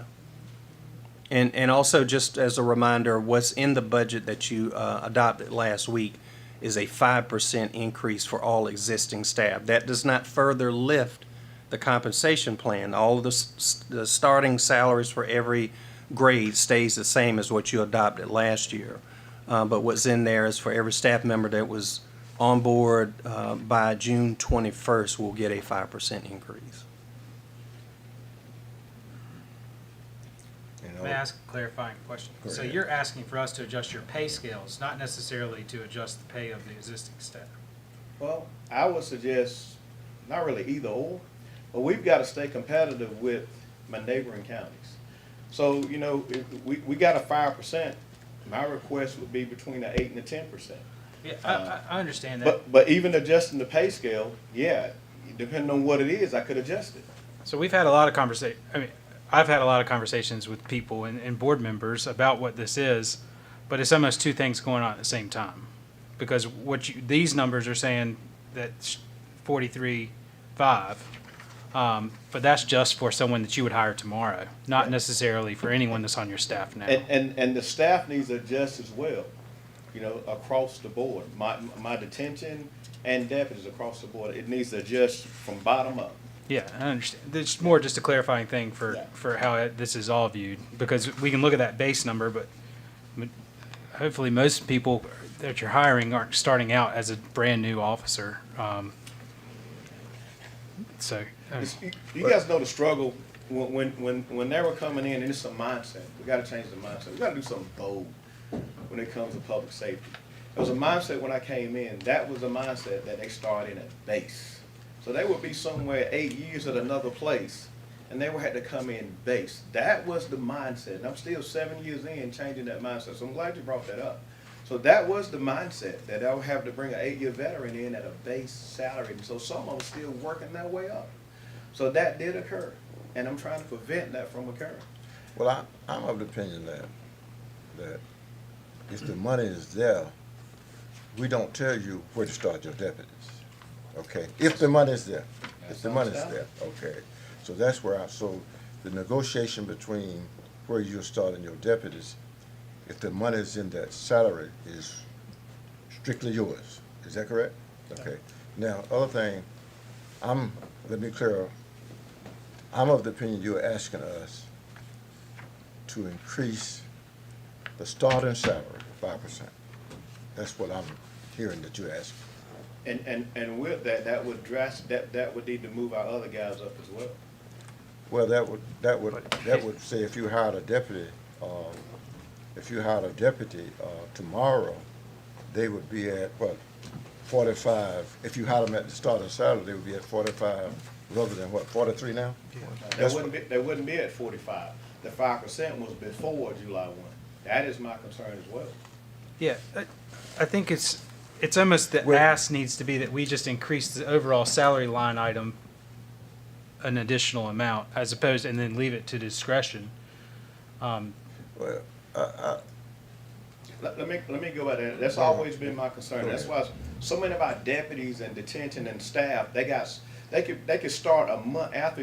If I get hired in June and I get the 5%, then I hire somebody in July, they don't get the 5%. And it's got all of our staff so off balance, and that has been the concern. Well, unless there's some money coming from a different source, that will probably remain, as I would understand it, because you kind of restrict it to, regardless of what we do, even if we increase it, you are restricted to the starting salary, unless they're in that line item. There's other money for you to negotiate if there's you're trying to hire somebody with experience, okay? And so so what I'm understanding, you're asking for two things? Yeah. Okay, I just want to understand what you're asking. Here's the thing. I don't have the money to adjust bringing in experienced people. And that has been the case for a long time. Okay? So when we get this new budget, when new budget year comes in, and the question was asked, who do I lose people to? Really don't lose people. I lose them to state agencies, because I'm putting out a product that they need and a product that they want. But in the meantime, we're losing here in Edgecombe County because they cannot stay. They're gone. So my whole thing about it is I've got to stay competitive with the neighboring counties. When they start moving those starting salaries up and across the board, and I'm staying in the same position, it's causing me a problem. And I think, I think that's something it's my intent to add this to our closed session. We're going to further discuss that.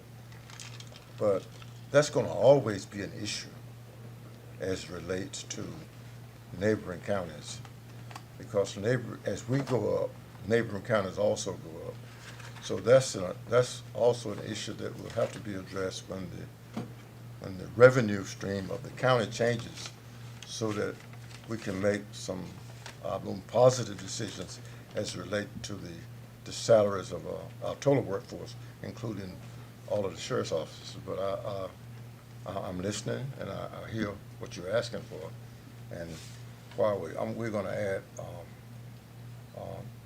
to our closed session, we're going to add personnel issue to that. And I get it. I understand it. These guys have endured a long time. Well, I take the position that most of especially the people that have been with us, across this county. While we need to address it, they're here because they love our county, okay, and they want to stay, and we want to keep them, okay, and we really want to keep them. And I think it has been our history, while we might not been able to fill the request of everybody coming before our board, we have tried within our means the revenue that we have to keep our workforce and keep them in the best salaries that we can, and we will continue to do that. Yeah, and I appreciate that, Chairman, but once again, it's my thought process. When it comes to public safety, we do something that everybody don't do. And I watch how a lot of counties have stepped out of the comfort zone and made sure public safety was number one. And I'm not saying that it's like any other department that's in our county. I'm not, because I'm a major team player. But when it comes to safety, first responders, we've got to do something differently than what we've been doing. And that's all that I'm saying. And I hear you, but as a board that's sitting here, we consider there are priorities that this board have to make decisions on at certain times. But I look at our total workforce in terms of, it's not that we're not going to consider that, but everybody, this is a team, and we look at it as a complete team, and a complete team is while public safety, and you are a different department head as it relates to you are elected, okay? If the other department heads, they can't come there, they be saying the same thing you're saying, okay? They'll be standing up, but Rightfully so. Rightfully so, and I think you're doing right regardless of what we do as relate to advocating for your team, okay? That's the right position to take. But it also has to be an understanding in terms of when we make our appropriations that we're looking at our budget and LGC, so that LGC will not come in here and take us over, because at the end of the budget period, we ain't got no money, okay? And those are the things that we look at, but I think you deserve consideration, okay? And just understand, we're stretched thin. Mm-hmm. We're really stretched thin, and I just want to just be clear. And social service is 45 people. Every department we got is stretched thin. I just want to. I understand you, Chairman, but we ain't social services. You're not. At 2 But o'clock at 2 o'clock in the morning, respectfully, sir, at 2 o'clock in the morning, you can't call social service. I'm just talking about if you need help. We might have to call them. I'm adamant about what we do. And you could take these skilled guys, mm-hmm. and I love this conversation. I'm not going to hold anybody long. Mm-hmm. But I'm passionate because at the end of the day, that team behind me, the team on the road, they would die for the citizens of Edgecombe County. You said that social services will not die for the citizens of Edgecombe County, and I eat that in my blood. If somebody's in trouble right now, I'm the first to go in because I will die. A lot of people will not sign up for what we do. So we are not like every other department. So I hear you loud and clear, respectfully, Chairman, I hear you loud and clear, but we are not like everybody else, and I feel like that consideration should be beforehand. At the end of the day, mm-hmm. whatever my salary is, I'm willing to give some of my salary to some of my low-paying employees. Well, I don't think we're not going to consider taking it. We're not going to consider taking it, okay? Hear me out, Chairman. However, how many of us in this county would do the same thing? And that's where we are with this thing. I had a video the other night. I got a detention staff out with a separated shoulder. Since we brought another department in it with a separated shoulder, got jumped by 3 murderers. Okay? And I'm cringing in the video. 3 murderers in the jail, and we're the same. You understand that work environment? 3, yes, sir, Mr. Webb. 3. And he held his own, and he's not dead. We are different. So that is the challenge. I- How do we hold on to that employee? How do we hold on to those employees when we got a double homicide and the father shows up and says, Sheriff, your deputy was trying to save my son's life. That's why we're different. I don't disagree with you, Sheriff. It's a special breed, and it's a chosen work. It is a chosen work that all of these law enforcement have taken. I don't disagree with you. The only thing I'm saying is that when we consider a total workforce. That's the only thing that I'm saying. And when we make those decisions to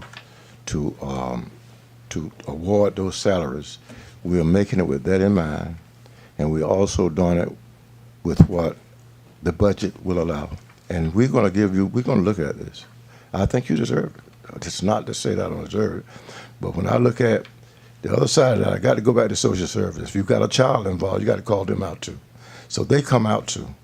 And I'm saying that it is a more dangerous job, but all of our professions are chosen. And we are glad to have those deputies. We're glad to have those people there that are willing to make those sacrifices because we can't live in our communities without them. And respectfully, Chairman, respectfully, and I'm trying not to hold up, but Well, it's a good discussion. I didn't come to a commissioners meeting for 11 months. And so at the end of the day, as a sheriff, I hold all these men and women accountable. And I hold them accountable to the end. If they wreck a car, they'll get a day home. And I don't know what the consequences are for other employees. I have no idea. But if you wreck one of our county cars, that's sending you a day. That's called accountability. That's taking money out of that check because they've cost me some money. I hold them to a high standard. And so everybody in the county don't hold to that. I don't even have to look around to even check and see that. You don't consider whether they were at fault or not? If it's a wreck, they get... If it's a deer wreck, no day home. Okay. But if it's operator error, you go into the house. Okay. It's called accountability. So I know every county employee don't go through that. So that's what I'm saying before, we are different. Because I got to hold them to a standard. I say this, and I'm passionate about this.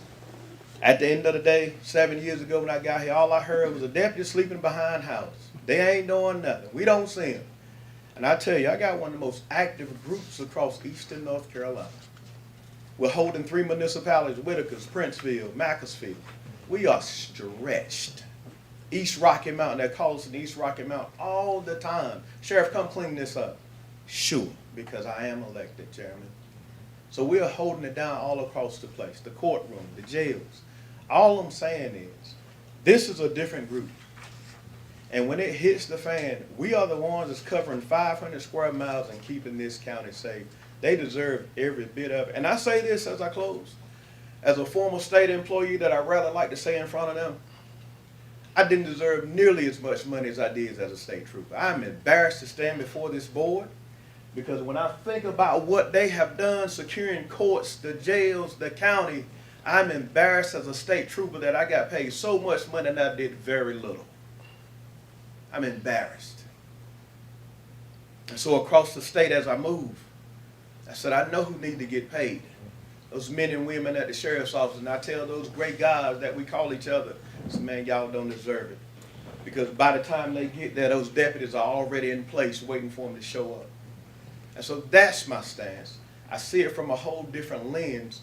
I'm like a leader on the hill. And at the end of the day, this fight is grand. We're tired. Board, hear me. Mr. Evans, we're tired. Hear me and hear me clear. We are tired of everybody pulling and nobody's trying to give. We get it. As a sheriff, you can raise my taxes to the end as long as you pay them.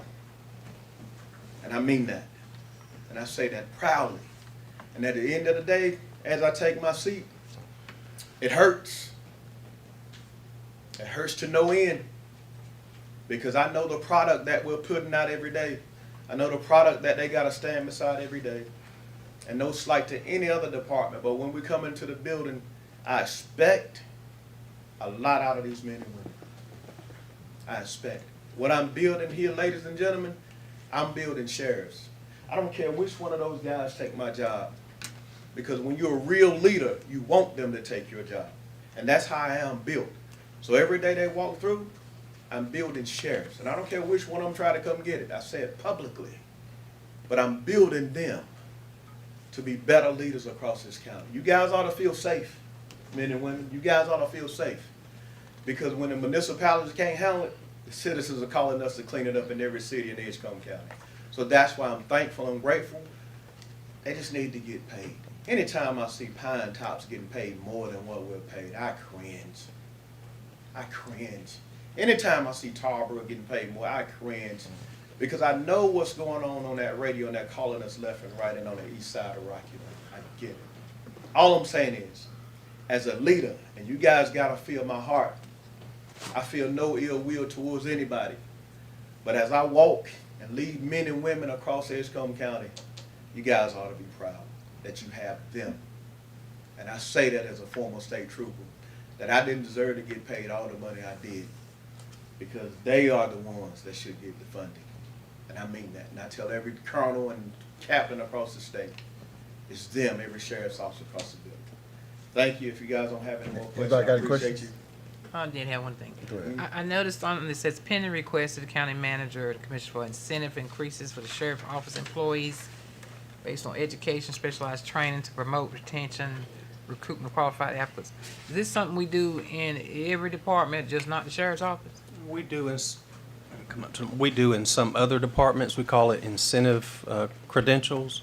So, for example, our building inspector, every time he gets, or she, if it happens to be a she, certification, they get a certain percentage increase, certain positions in environmental health, water and sewer, and a few others. So the sheriff and I did have a meeting about that sometime back, and I believe you do have a plan, sir, about how he's going to implement that. And it's to look at when they have prescribed certification training. It has to be something measurable that requires some effort to get, that they'll have a plan laid out as to what kind of increase that they will get. And Commissioner, Mr. Evans, I delivered that about a year ago. Every other law enforcement, several on that same sheet, they get incentives, whether they get incentives according to their pay. And I tell you, it makes them work a little harder. And we've got guys equally as skilled, and we don't get any of those incentives towards their pay. We don't get any of those incentives. So a question I've asked several times is, you have the power to implement that right now. Yes. Yes. We don't have to do that. But if I don't have the funding, I don't have the power to implement it. So I know my it's authority two as a- separate requests. That's what I was asked. That's why I asked the question when I first started. It's two separate requests, because the guys in the room, if we just increase your base pay, the guys in the room right here are not getting an increased pay. They're just getting a 5% increase. You have the power to do the 20%. I don't have the power, sir, if I don't have the funding. I understand, but it's two separate requests at the same time. That's what I'm trying to clarify. So when I say base pay, so like, for example, if you raise that pay and move it across the board, then the rest of my employees will get the same thing. But that's not how the pay scales work. Because if we hire someone today at 43 and you hire someone tomorrow and we increase it 5%, Sir, we it's never different. went by the pay scale. So then the base pay doesn't matter. I got a pay scale from 2011 and this is one thing I've been trying to get implemented a long time. If I got Deputy 1, Deputy 2, Deputy 3, then yeah, I can work it. If I got Lieutenant 1, Lieutenant 2, I can work that. But guess what? I got to have the funding in the budget to do that. Yeah, I mean, I guess the real number that we need to see is a comparison of actual salaries of the departments around us, not what they pay for base pay. Because if we're not paying base pay for anyone that we hire, then it doesn't, that number is obsolete. I agree. I totally agree. So I got a pay scale. I got some levels, but we never even reached, in those guys' career, they never even reached level 2, right? So they never even reached level 2, any of them. So this is not the first time we've had a pay scale, and that's the scary part of it. We've had a pay scale in 2011 that's in my drawer right now, but they never reached level 2, or level, especially not level 3, an experienced lieutenant, sergeant, or captain. That ain't even reachable to these guys. It's not even attainable. So yeah, I would love to have those funds so I can make that work. And I do know the authority of the sheriff, but guess what? If I have no funding, I can't move them. I know the talent level of these guys. So yeah, I could do that, but there's no funding there for that. At least I hadn't seen it. But the incentive pay, that would help out tremendously if we can go by those incentive pays and pay these guys. I got guys with master's degrees, bachelor's degrees, Sent one of my deputies to a $10,000 course in Atlanta. That's a skill polygraph certification. And guess what? It's hard to pay them. Hard to pay them. I can't pay them what they're skilled at. And none of those guys have incentive pay. None of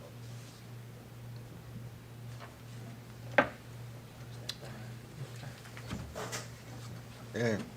Any other questions from the sheriff or comment? Thank you for the Hearing information. none, thank you, Sheriff. Thank you.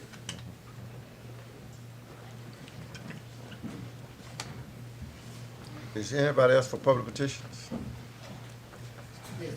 Most Dancy, 127 Midway Lane, Tarboro, mailing address P.O. Box 1391 Pine Tops.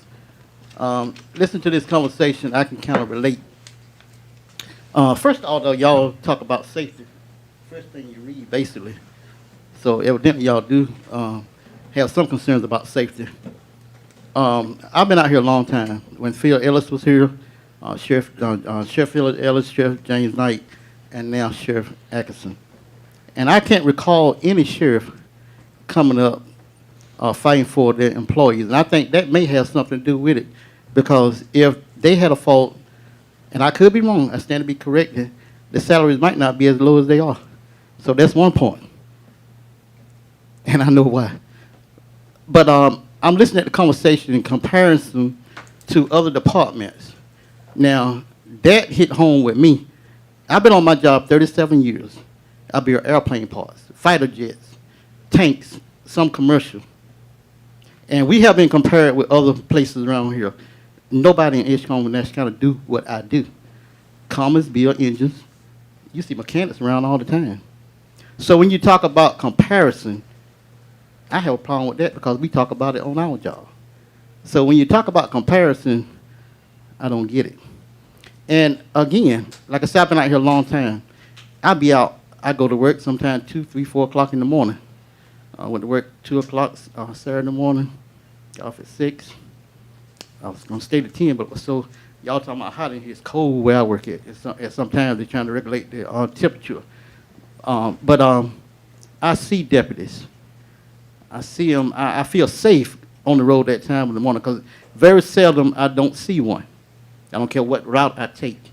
I can't say that about Rocky Mount. I get into the city limits of Rocky Mount, I don't even see a police officer. And then I just find it interesting that our sheriff office work the event center. Nash County Sheriff Office work the meals. And the schools, everybody I talk to, they love the sheriff office work in the schools, the event center. I mean, what do these other police officers does in the city? I don't never see any here. I mean, even if they are not working it, I would think that if I was the chief or whatever you want to call them, one of my workers would be here. I mean, I don't understand. I don't get it. So again, as I stated, if the sheriff, before this sheriff, had advocated for Edgecombe County Sheriff Office, I believe we would be at this point. And then again, I respect the comparison, but I don't get it. But, you know, safety, y'all start out with it. Safety, what you need to do. I feel safe because the police is here. The sheriff office is here. When I go to meetings, folks don't like Muslims. I felt safe because the Muslim was in the house. So if I go places and I don't see the sheriff, especially basketball games, I stopped going to basketball games at one time because they were so crazy. But with the sheriff's office in there, I have no problem. And the thing about it is, we as citizens, we need to get to know our elected officials, our sheriff and all of them. So if you see something wrong, I'm going to call you because I want to be safe. So I hope y'all have this discussion because I was at the table when we appointed Sheriff Knight, he got elected. I was at the table when we appointed Sheriff Atkinson, and he got elected. So I've been around. And I stand with him. So I hope y'all have this conversation because I've been down here for 7 years too fighting for these guys. And also EMT. I see where Nash County EMT director just resigned. So we need to make sure we take care because what I've seen a lot of time there, just like on TV, when something happened, EMT is there and the police. And I know good well, like the Saturday night, when I was getting calls, I don't even work with the police department. What's going on? EMT, I know I wouldn't go to a scene if the sheriff always wanted there first. So just taking consideration safety. Thank you. Right. Is there anybody else to speak at public petitions?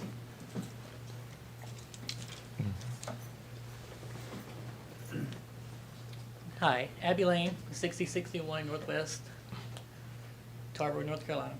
I didn't come actually planning on speaking, but after hearing the whole back and forth, I felt compelled. And it goes back to the word comparison. When we think back over what Sheriff Atkinson has actually done to improve not just the safety of the county, what he's done to with community outreach. What other departments are riding bikes through communities so that there's presence there? I don't know any. What other departments, while on call, are having deputies, like the sheriff's department, out with kids delivering basketballs because they saw on the shift before that the one that they had was flat? I don't know any. It goes beyond what they do as far as safety. It's building the community. And that's what he has done since the day that he was elected. We went from people being scared to go to various parts of the county. We're 500 square miles. That is a lot of area. All of those deputies and the ones that weren't in this room, when you're out and you're talking to them, they're all saying the same thing. We're tired. We can't keep doing this. It's too much. They're going to leave.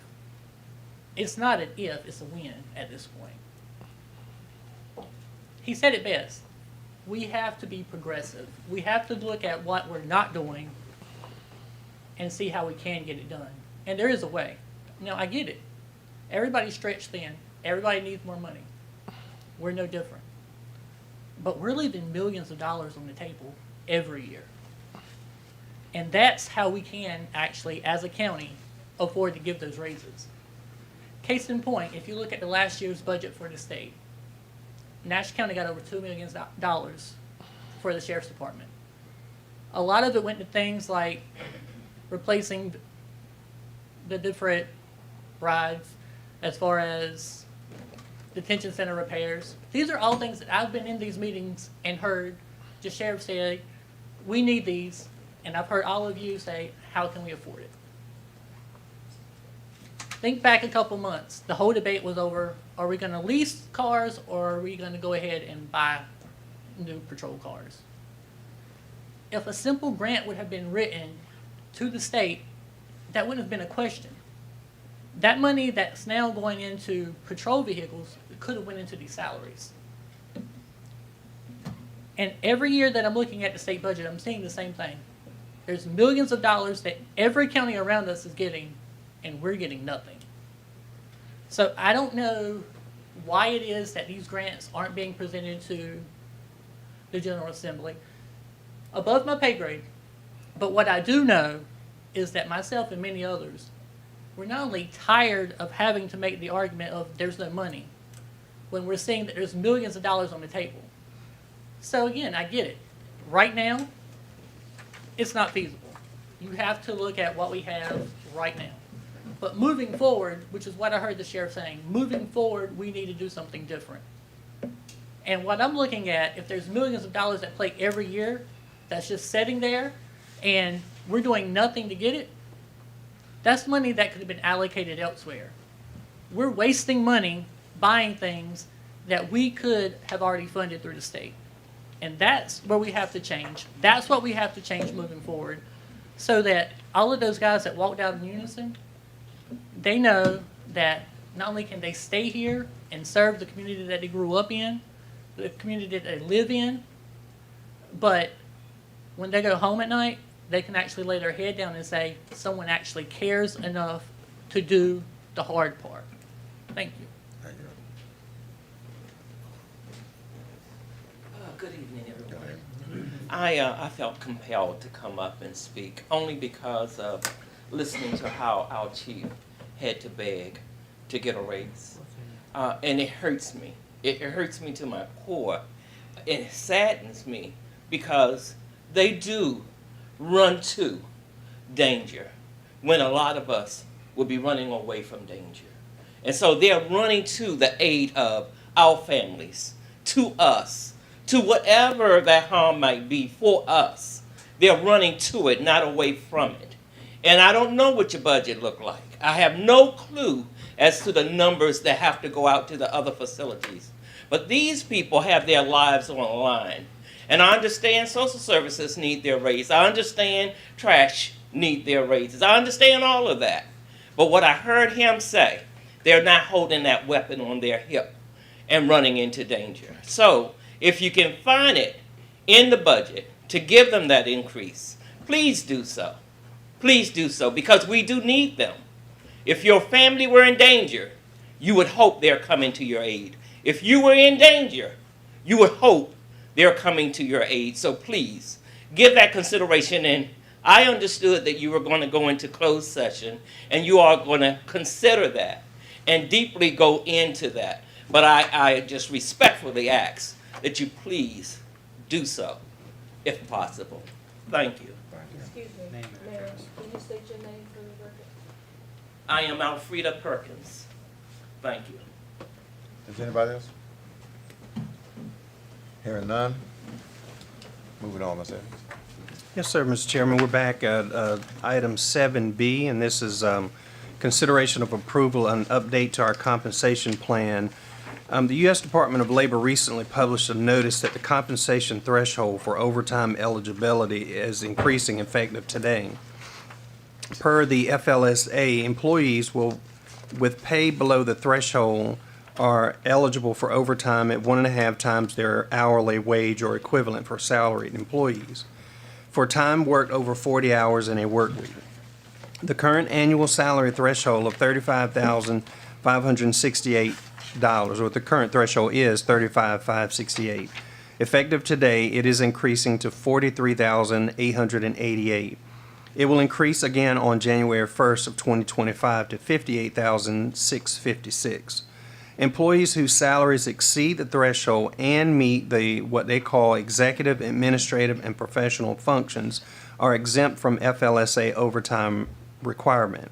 Our compensation plan already designated which positions are exempt and non-exempt. Because of this change, there are 3 positions that will be affected in moving from non-exempt to exempt. Therefore, presented for your consideration is a revised compensation plan reflecting the change in status of those 3 positions. I recommend that you approve the amended compensation plan as shown. Is there a motion? So moved. Second. Questions? All in favor, let it be known by voting sign aye. Aye. All opposed? Hearing none, it is approved. Item C is regarding an update to our accounting specialist job description. Upon review of the current job description for the accounting specialist position, Ms. Linda Barfield, our CFO, has determined that changes are needed to better match the duties of the position and the needs of the department. Currently, the functions of both accounts payable and accounts receivable fall under the job title of accounting specialist. This change separates those duties as shown in the attached job descriptions. Also note that the administrative support duties are added to the accounting specialist for accounts receivable position.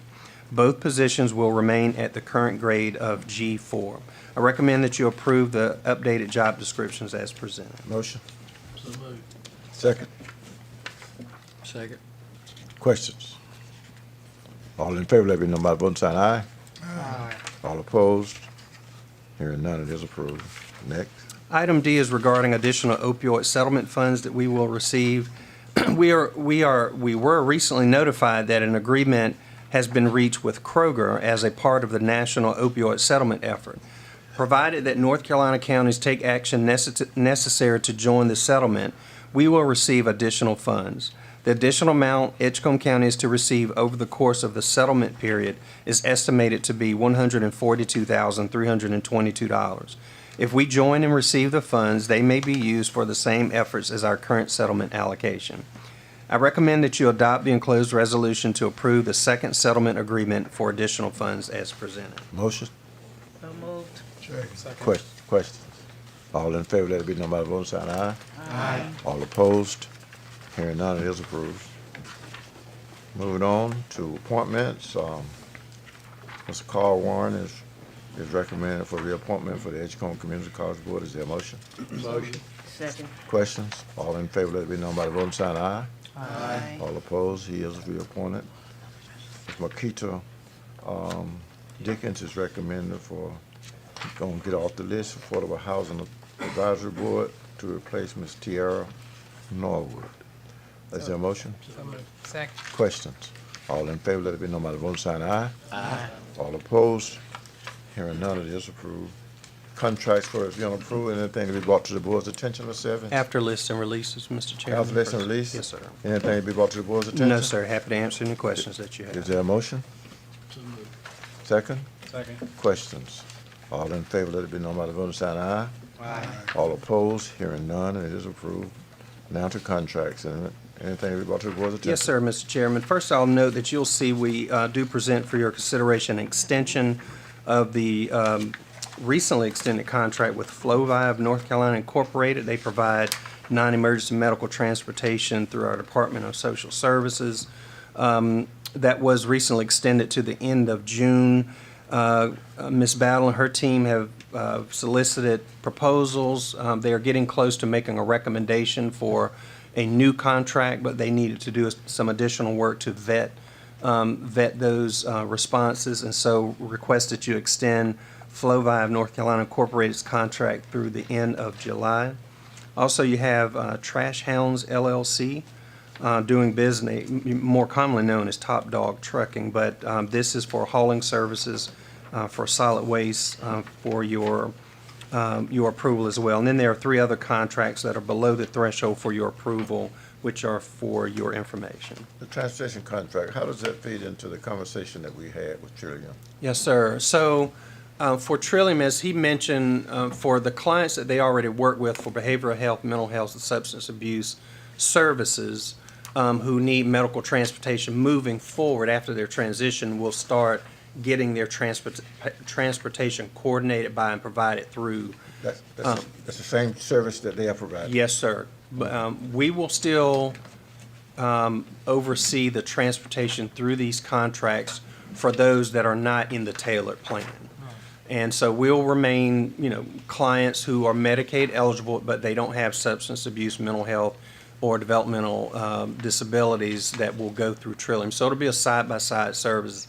As he mentioned, in this transition period, is likely some of those clients that will be their clients will still, in this month, likely get transportation through us. And still need the same service that Yes, we're sir. providing So to? as he mentioned, they've already reached out to us, and so they will coordinate, we will still coordinate it as we make that transition, and they will pay for that service directly through Trillium.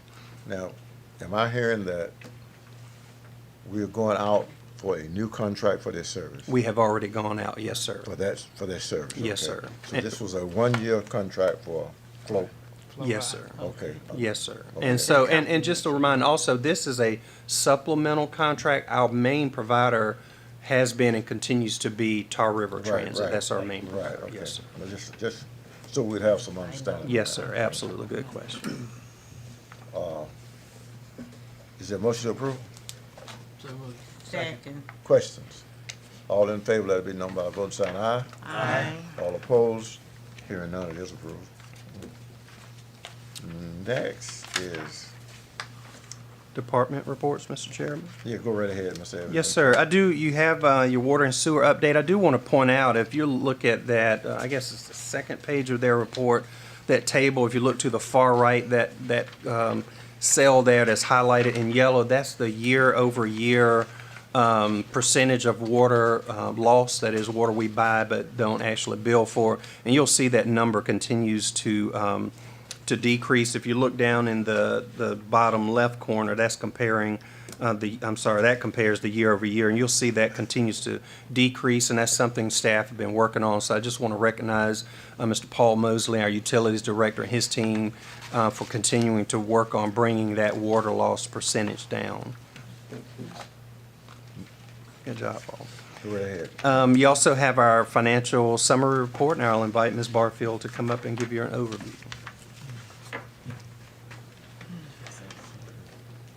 Good evening, Commissioners. Good evening. So for me, it's hard to believe or starting the process of finalizing fiscal year 2024 and already beginning fiscal year 2025. And as we approach the end of the fiscal year, I'd like to remind you that the figures are preliminary. We still have to accrue significant revenues and expenditures before finalizing our year-end numbers. We have still about 3 months of sales tax, which you know is our largest revenue, one of our largest revenue sources. We have about 3 months left to accrue. And we also have other reimbursable revenues that we are expecting to come in to be put back into last year, such as our DSS admin reimbursement.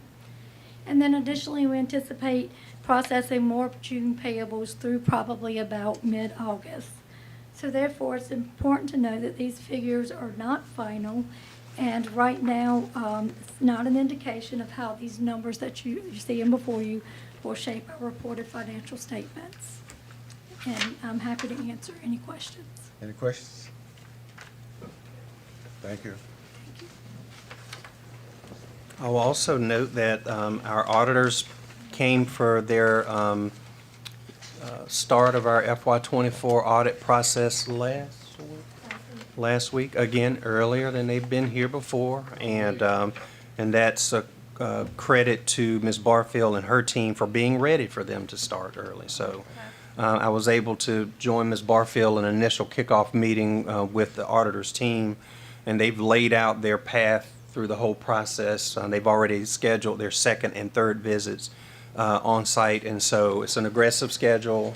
They have very positive things to say about the county's finances, things that we've been able to improve, and Ms. Barfield and her team. So just getting started, but just wanted you to know that the process had started.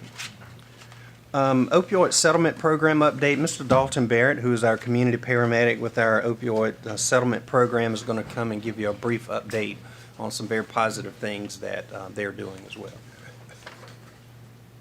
Good evening, Board. It's hard to believe that we've been doing this thing for about a year now. And to kind of put things into perspective, something I think we should all feel proud about is that Edgecombe County was one of 17 counties in North Carolina last fiscal year to report spending. We're up to 60 counties in North Carolina as of this past month. So a lot of the counties are still not reporting spending, which I think is pretty surprising. What I have here is just kind of a one-pager that we've put together to kind of describe some of the things that we've done in our program over the last year, some of the highlights there. It's on both sides as well. And then to kind of recap some conversation that we had with the community last Thursday, June the 27th, downstairs, we had our annual opioid settlement forum, which basically we invited municipalities, organizations, concerned citizens, things like that, to come and kind of speak their mind on how they felt the opioid settlement was being spent already, kind of what direction we should take, and things like that. We had some good discussion, and this is the presentation that we gave to them. So I'm just going to run through it really quick. Basically, we started out just to kind of talk a little bit specifically about the opioid crisis and how it affects us here in Edgecombe County, but also locally. Just to kind of highlight some of those numbers, we closed out 2023 with 224 opioid overdoses in Edgecombe County, so just a little bit less than one per day. If you see that chart in the bottom right, that's our opioid death trend. So we kind of skyrocketed. That's kind of, we see that locally, we see that regionally and nationally, that, there's really, everybody is kind of going up right now, which is why these dollars are very important to hit the streets, sooner rather than later.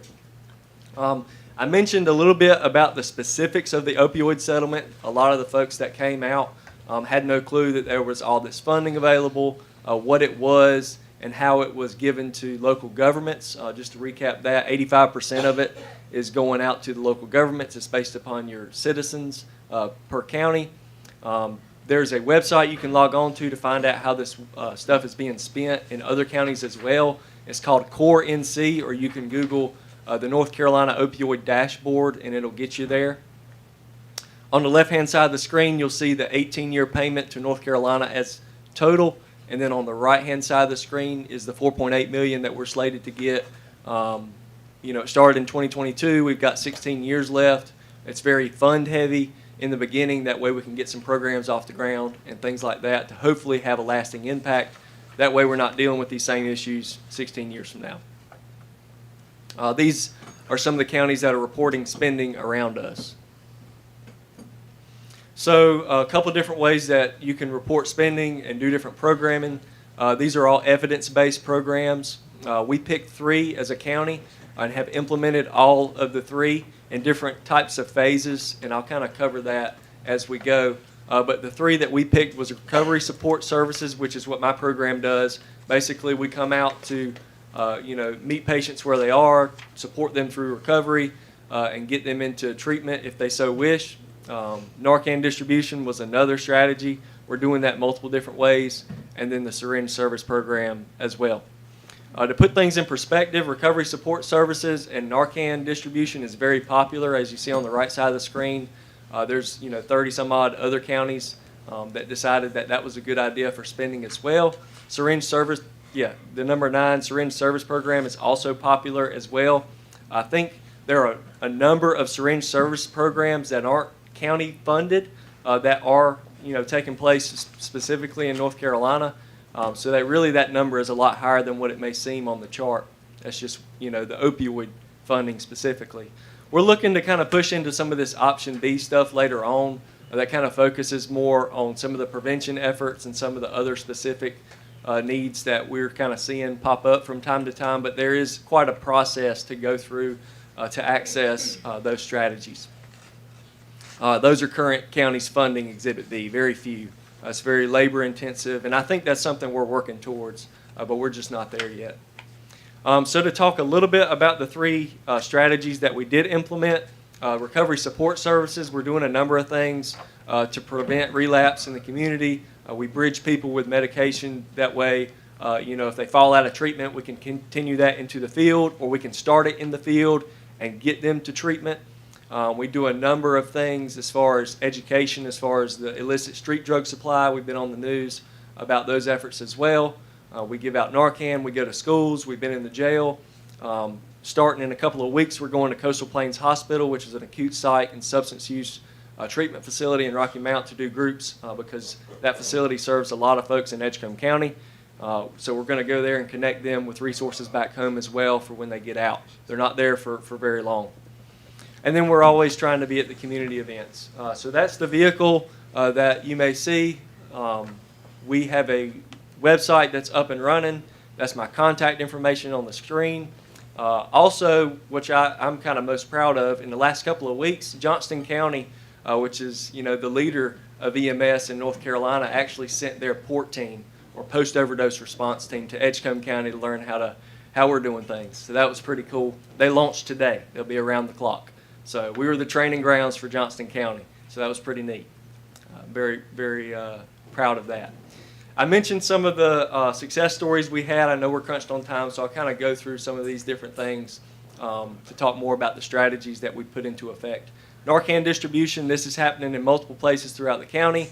Narcan is a drug to just keep people alive long enough to get into treatment. This does not enable drug activity. It really makes them very sick when they get Narcan and things like that. So this drug right here is just meant to save a life. It's just meant to reverse somebody's breathing status after they've overdosed. At the sheriff's office, we launched a Narcan dispensing machine for a variety of different reasons. That went live in March. They've given out 65 boxes since. So that's a lot of boxes of Narcan in just a short amount of time. Both the Tarboro Health Department and the Rocky Mount Health Department have Narcan there, and then you can get it on any truck that says Edgecombe County EMS in the county. We've been doing that for quite some time. Also, if y'all remember a sole source purchase a couple of months ago about 1 boxes and how it was essentially an AED for Narcan administration, these have started to make their way out to the community. We have a number of boxes left. These are typically found in churches, organizations, public buildings, industrial centers, things like that. They're great to have, and they kind of walk you through giving Narcan. That way it's, if you're somebody who's never given it before, it kind of is that reassuring voice to help you with that. The partnership with Edgecombe Community College has been essential with this. We've got them in basically every building on campus. So that's just a couple maps of where they are. If you know of a business or a church that would like to have one, please reach out to me. I'll be glad to set that up. This is the Narcan dispensing machine in jail. This kind of opened the door for some of the prevention programs that we were doing with the different pods. So this was kind of the first step. We have contact information on these boxes of Narcan as they make their way into patient or the prisoner belonging bags. If they screen positive for a substance use disorder, they get our contact information and a dose of Narcan. And the reason for that is when they're incarcerated, their tolerance goes down, they get out, they go back to the same places, people, and doing the same things, and they have a 40 time, more likely to die rate than anybody else during those first 14 days post-incarceration. The syringe service program, this has been going well. We have a number of participants. Some are no longer participants because they've gotten into treatment now. 5 times, somebody who's involved with the SSP is 5 times more likely to enroll in treatment and 3 times more likely to stop using drugs altogether. This has been studied for about 30 years by the CDC, so this is very evidence-based. I was kind of stigmatized personally against this to start off with. But I'm telling you, it makes a difference. It's just building a relationship. We're doing a lot of Hep C, syphilis, and blood testing, getting people on treatment, things like that. So there's a lot of good that's happening in this program per se. And it's happening at 3 different locations, on my vehicle, at the health departments, and then also at Freedom Hill Community Health Center as a satellite. That was a real quick overview. I know there was a lot of suggestions that we move more into a prevention focus as the funding continues to come in. That is our plan. We specifically want to address the youth. I have a number of 12 to 17-year-olds that are truly addicted to opioids, and it's extremely sad because a number of years ago when I was in grade school, I was not dealing with those same problems. So they're facing a lot of issues that we just didn't face. We're looking to get creative with that population. We've been out to Northeast Carolina Prep. We've done some of the programming already. It seems to be going well. We look to expand those efforts. But yeah, the adolescent population, there's not many resources for them. Most clinics that are doing MAT, which are very few, won't start you on the medicine until you're 16 years old.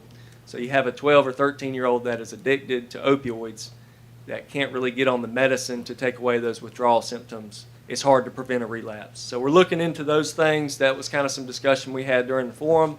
I'm happy to answer any questions y'all may have at this point. Any questions? Could you go back to your information, or do you have a card or something? Yes, yes, I have cards and all sorts of things. I'd be glad to hand those out as well. All right. Yep. No question, but just a comment. I know Dalton personally, and in this role, he is not only an advocate for Edgecombe County, he's an advocate for just all EMS and particularly this throughout our state. He is a powerful voice and is the right person for this job. And so we are lucky to have him in Edgecombe County. So thank you for all you do. Say he got it.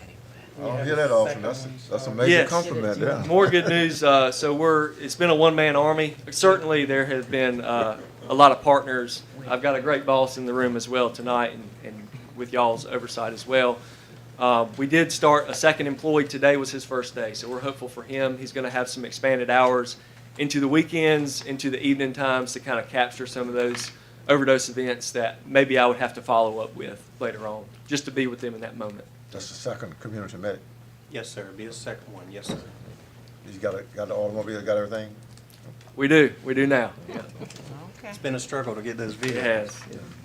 But I will say, if you remember the slide he showed, that the number of years, it was 18 in total, we're up to about 16 left.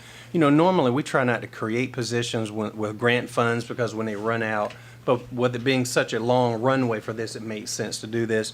But somebody did ask the question at the forum the other night, well, what happens, when the grant runs out? And so I hope to be long retired by then, but I will go ahead and make a plug now. I think even in these early stages of the work that's being done, I think we're quickly showing the need for this, the value of this, and I would encourage us to consider how we might sustain that when we come to that point. We got a while to be thinking about that, but I would encourage us to seriously think about how the county could sustain that beyond the life of these opioid settlement funds. How young do you work with children? How young?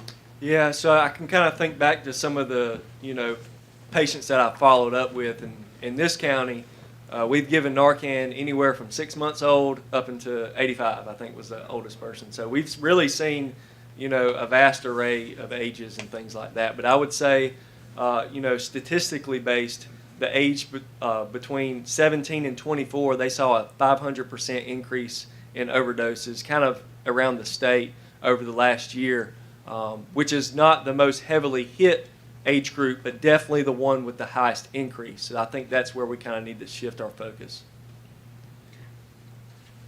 Anybody else? Go ahead, ask your question, go ahead. So my question is, we just got a facility that we went in today, and we noticed that there's one of those kids there. And I wanted to ask, are you all, it's a storefront, are you all able to come out and teach us how to use it? Because it does no good, the box is there, if we don't know how to use it. Who is the we, the organization? This is the organization, Democratic Party organization. Gotcha. And is it just a Narcan box? Is that what you're referring It's to? the same kit that I saw there. It has different things in it. I opened it up, closed the box. Gotcha. Yeah. So the one boxes have a video screen. If you pull it down to kind of walk you through how to give Narcan, there's a training mode on there that you can watch, and it kind of walks you through on a video screen on how to give it and things like that. We've done a number of Narcan trainings and things like that, different various groups and such. But like for a agency that has 500, 600 employees, having these boxes out there kind of helps us train the ones that may work night shift or train the ones that are only here on a part-time basis. So you get, some in-person stuff, but I can't guarantee how you may respond in person, right? So that box kind of will lead you through. Understanding that, but if someone came out to do a training for an evening, then you're teaching us the symptoms of what we might see with someone. They may not have a box, but they then will realize what's going on. I'm clueless when it comes to the drug scene. I'm clueless. I think he'll get out there. Yeah. We can make it happen. He'll make some arrangements to get her contact and continue the conversation. Yes, ma'am. Okay, get her.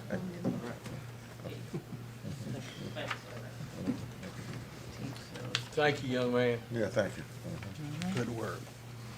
At one of the previous meetings, I believe, Commissioner Thorne, you brought up that some other counties are doing taxpayer incentive programs where they encourage their citizens to pay their taxes early or earlier. So I'm going to invite Ms. Teresa Lewis, our tax administrator, to come forward and share some information about what she has found regarding that. Okay, so good evening. The statute that governs the discounts is North Carolina General Statute 105-360, and that is basically discusses our due dates and gives us some authority there. And I'd just like to read a little bit of that tells us that. It says, under the conditions established by this subsection, the governing body or county or municipality levying taxes under this provision shall have the authority to establish a schedule of discounts to be applied to taxes paid prior to the due date prescribed in this section above. To exercise this authority, the governing body shall, not later than the first day of May, preceding the due date of the taxes of which it first applies, adopts a resolution and ordinance specifying the amounts of the discount and the periods of time during which they are to be applicable. Submit the resolution or ordinance to the Department of Revenue for approval, and then upon approval of the Department of Revenue, publish the discount schedule at least once in some newspaper having general circulation in the taxing unit. When such a resolution or ordinance is submitted to the Department of Revenue, they may approve it or disapprove it in a whole or in part of it. In the opinion of the department, the discounts of the periods of time in which discounts are allowed are excessive or unreasonable. Such a resolution or ordinance, once adopted and approved by the Department of Revenue, shall continue in effect until repealed. Nothing in this section shall prevent the governing body of any taxing unit from providing by resolution that schedule or discounts for prepayment and taxes and effective for the taxing unit on June 30th, 1971, and shall continue in its effect until November 1st, 1971. So I just wanted to clarify and put that statute out there for you guys.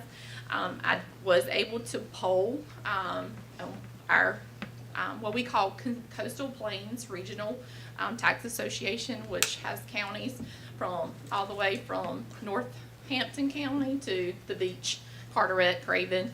And so I sent out emails of 13 counties within that jurisdiction. 10 responses were received. 1 yes, 12 no, and 2 of those no's used to have it, but previously stopped doing that discount period. Happy to answer any questions about what responses I had. I didn't know how much information, but I do have those responses. What did the no's, why? The no's, why? The ones that had it and then no longer wanted it? Some gave me the ones you're talking about that no longer did it, but Right. did at But one did time. at one Okay, so the 2 counties that did, one of them was Greene County, and I'll share her comments. The disadvantage was discounts proved to be not effective for us. First, it is virtually impossible for us to get annual bills prepared and mailed by July 1st. The discount we used at the time was 2% in July and 1% if paid in August. Second, a disadvantage was the number of overpayments and underpayments that were generated as a result of people not taking advantage of the discount during that period, and also people sending in payments including the discount but postmarked after the period proved to be not financially prudent, taking into consideration all the staff's time, materials, and postage it took to handle the over-under payments. The third reason was discounts also created additional responsibilities for the finance department. The fourth, you have to consider the towns that you collect for and whether those municipalities chose to also allow discounts, since we generated one tax bill that includes those applicable towns within their jurisdiction. The advantage that she offered was that we offered it for many years ago, but she was unable to track any percentages as to how that affected their tax collection rate. And that's all that Stephanie, the tax administrator with Greene County, shared. And then the other person was Nash County. And Ms. Dora Sumner, the tax administrator there, the questions I posed, let me back up just a minute, was did they offer it? If so, how much? Advantages, disadvantages, and what percent of their tax base took advantage of that discount period. So of course she said no, and that how much we used to offer 1% of 1% per her finance department. The interest earned on the money coming in was not enough to offset this discount. Advantages, mortgage companies are required to pay during the discount period, so you have more of a cash flow earlier on than at the later of the year. The disadvantage was billing will need to be completed by earlier in order for it to offer that period. And then the percentage of the tax base that took advantage of that was 45%. I didn't know any other way but to explain what they asked. And I'm happy to answer any questions about what I did. I was able to compile. I did speak with Pitt County. I shouldn't forgot him. I personally spoke with Russell Hill, who is the tax administrator there, because I knew they do still take advantage of that. Their discount period is actually a 0.5%. Excuse me, I kept wanting to say 1.5, but it's 0.5% if paid by September 1, and they see a 70% collection during the month of August because of that. And the advantages were the mortgage companies take advantage of that. The disadvantages were the having to calculate their bills. They're still in Board of ENR holdings right now, and he's calculating bills today. So they would have to make adjustments, and their bills are already gone out. So that was his disadvantages. So what can you do with that money if we collect 70% in September? to Do we drop. have any special accounts could be put in that would draw a higher interest rate or what? That would be a question for Ms. Barfield regarding the financial piece of it. I did work the number, 70% of our numbers, would put us at 0.5%. It would put us at only collecting $122,953 based off of our 2023 levy. And I did look at where our largest months of collections are. And our largest month is, of course, December. 95.16% is collected during that month. 37.29 is collected during the month of November. And January, 44.57 is collected during January. So that is how our collection cash flow falls. Now, we do collect 13.5% as soon as the bills hit the mailboxes. We do have that, any taxpayers collected early, but only 13% of that. Totally amazed that 0.5% attracts 70% of people. I mean, I'm all for saving money. Don't get me wrong. They've been doing it Need a to do long it more. time. But, wow. Well, you gotta think, that's probably, most of those have a mortgage. I pay taxes. If they're having to pay before that, you just go ahead and front load your mortgage payments. Yeah. I will share that Pitt County did explore offering an additional percentage or increasing that percentage. I'm sorry, I do not recall the amount of that percentage increase was recommended to explore. But once the financial advisor said that that would be a loss of $1 million, they said no, they're not going to increase their percentage. That's a good reason. Based on the report, any comments as to how we should proceed? Yeah, we need to stay where we are. It's more trouble than it's worth. Sounds to me like it is. Well, I will echo some of the concerns that Greene County had when it comes to the municipalities. We do collect for all of our municipalities with the exclusion of the town of Tarboro and the city of Rocky Mount. That would cause programming changes, expense on us, having to issue separate bills. It's possible right now, but who wants to get multiple bills in the mail to the same jurisdiction? And then you distributing who gets paid first is going to be the one who offers the discount, right? So then the municipality may not get their funds as quickly as the county may, where right now it's evenly distributed once the payment is received. So there are some high concerns when it comes to the being able to apply to us versus our other municipalities, as well as the inability or the inequity that it creates for the citizens who do have the inability to pay up front during the month of August. So us that have mortgages, we're paying it every month, but those that have to set it aside and pay at the end of the year or wait for their tax refund to pay, it will create some inequities there that for the ones who have that hardship already. Anybody? In my opinion. To wait for their tax refund, they're late. Well, they're paying that 2% of interest too. But we do have a lot of taxpayers. I mean, that's inequity right there, so. Right, well, they, I think it was your suggestion, Mr. Thorne. You got any thoughts on it? I like it, but I'm gonna be the only one that votes for it, so. No, I'll vote for it because it's going to save me money, but overall, for the county, it's better to stay where we are. Well, I think I'm hearing, we can leave it, we can leave that alone. Okay, okay. Okay. Unless I hear differently. Well, certainly, if you all decide you want to discuss it further, just let us know. It could be a possible retreat item of discussion next spring, if you like. Any other comments? Manager, thank you so much.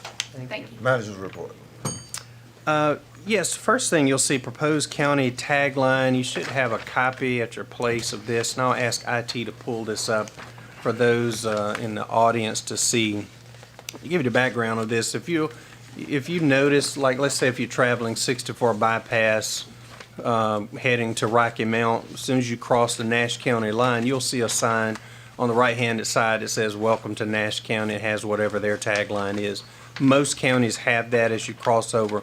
I think years ago, we used to have a sign coming back east when you cross over the county line. I'm not sure what happened to it. It's something we've noted some time back, and recently we just thought about we need to do something about that. Folks, when they come into Edgecombe County, particularly on 64 bypass, need to know that they're in Edgecombe County. So I asked Mr. Matthews to reach out to folks at NCDOT to talk about the process. They said, yes, we can do that. There will be some costs. They will let us know what that is, but they need to know from us what the sign should say. And so I'll give credit to Mr. Matthews. He did this mock-up for you to look at. The layout is similar to what you see with other counties. Obviously, it has our new logo there, Welcome to Edgecombe County. Not all counties. You don't have to have a tagline under it. Many do. Main thing I want to let you know, we need to get this sign back up. Second thing is I want for you to look at this proposed tagline, and this is from Mr. Matthews too. You didn't know he was. Where a rich history meets a bright future is what I would say, not where rich history. Okay. But where a rich history. If you're gonna have a bright future, you need a rich history. All right. Also, where a rich history meets, you need to bring that bright future. They need to be together. Sure. Not separated a lot. Okay. I'm sorry, that's the newspaper. That's that in me. newspaper copy. There you go. I like Copy that. editor coming out again. Sure. Great suggestion. Well, what about the reading of it? You satisfied with what that says? And is it gonna be green or is it gonna be blue? They are green signs. Aren't they green? They're They're green. green. Okay. Yes. Hearing no objections, only changes we got is our Ms. Harrison. That's a great suggestion. It reads Yes. a lot better that way. Very good. Thank you. With the board's critic. Yes, sir. That's what we needed. I want to say thank you to Mr. Matthews for pulling that Okay, together. it appears that we're in support. Only thing we need is the changes that Ms. Harrison did. Yes, sir. All right, we'll move forward with that. Moving on. You see other reports on the manager's report. I do just want to quickly draw your attention to the update from our Career Navigator program. Ms. Putty provided this update. You'll recall that our goal from her start back in November for the first year was for her to engage with at least 100 people in that period. Of course, we're obviously here July 1 now. She has engaged with 67 Edgecombe County residents. You'll see that 2 have completed RN training at Edgecombe Community College, and both have been on interviews, expected to be hired soon. 3 have completed the Highway Construction Training Program at OIC. 2 are enrolled in training currently at Edgecombe Community College, and 1 is employed.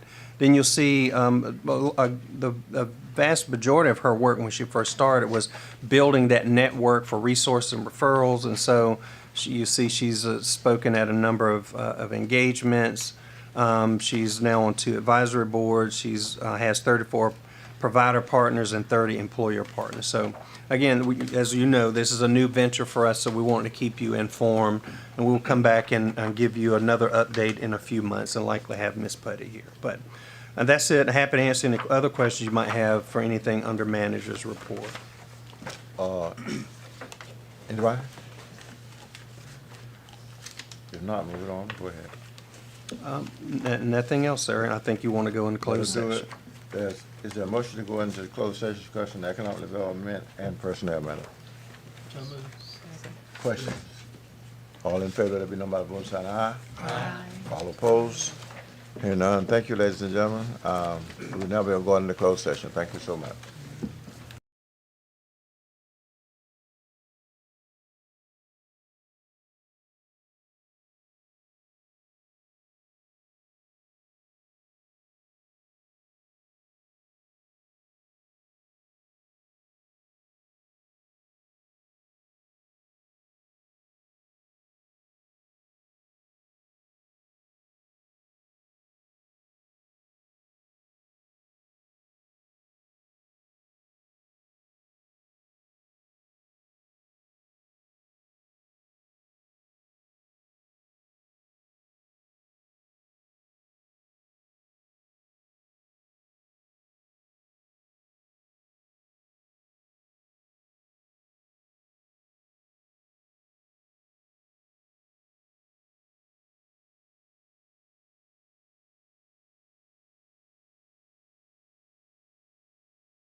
Always go there. It burnt all the way up.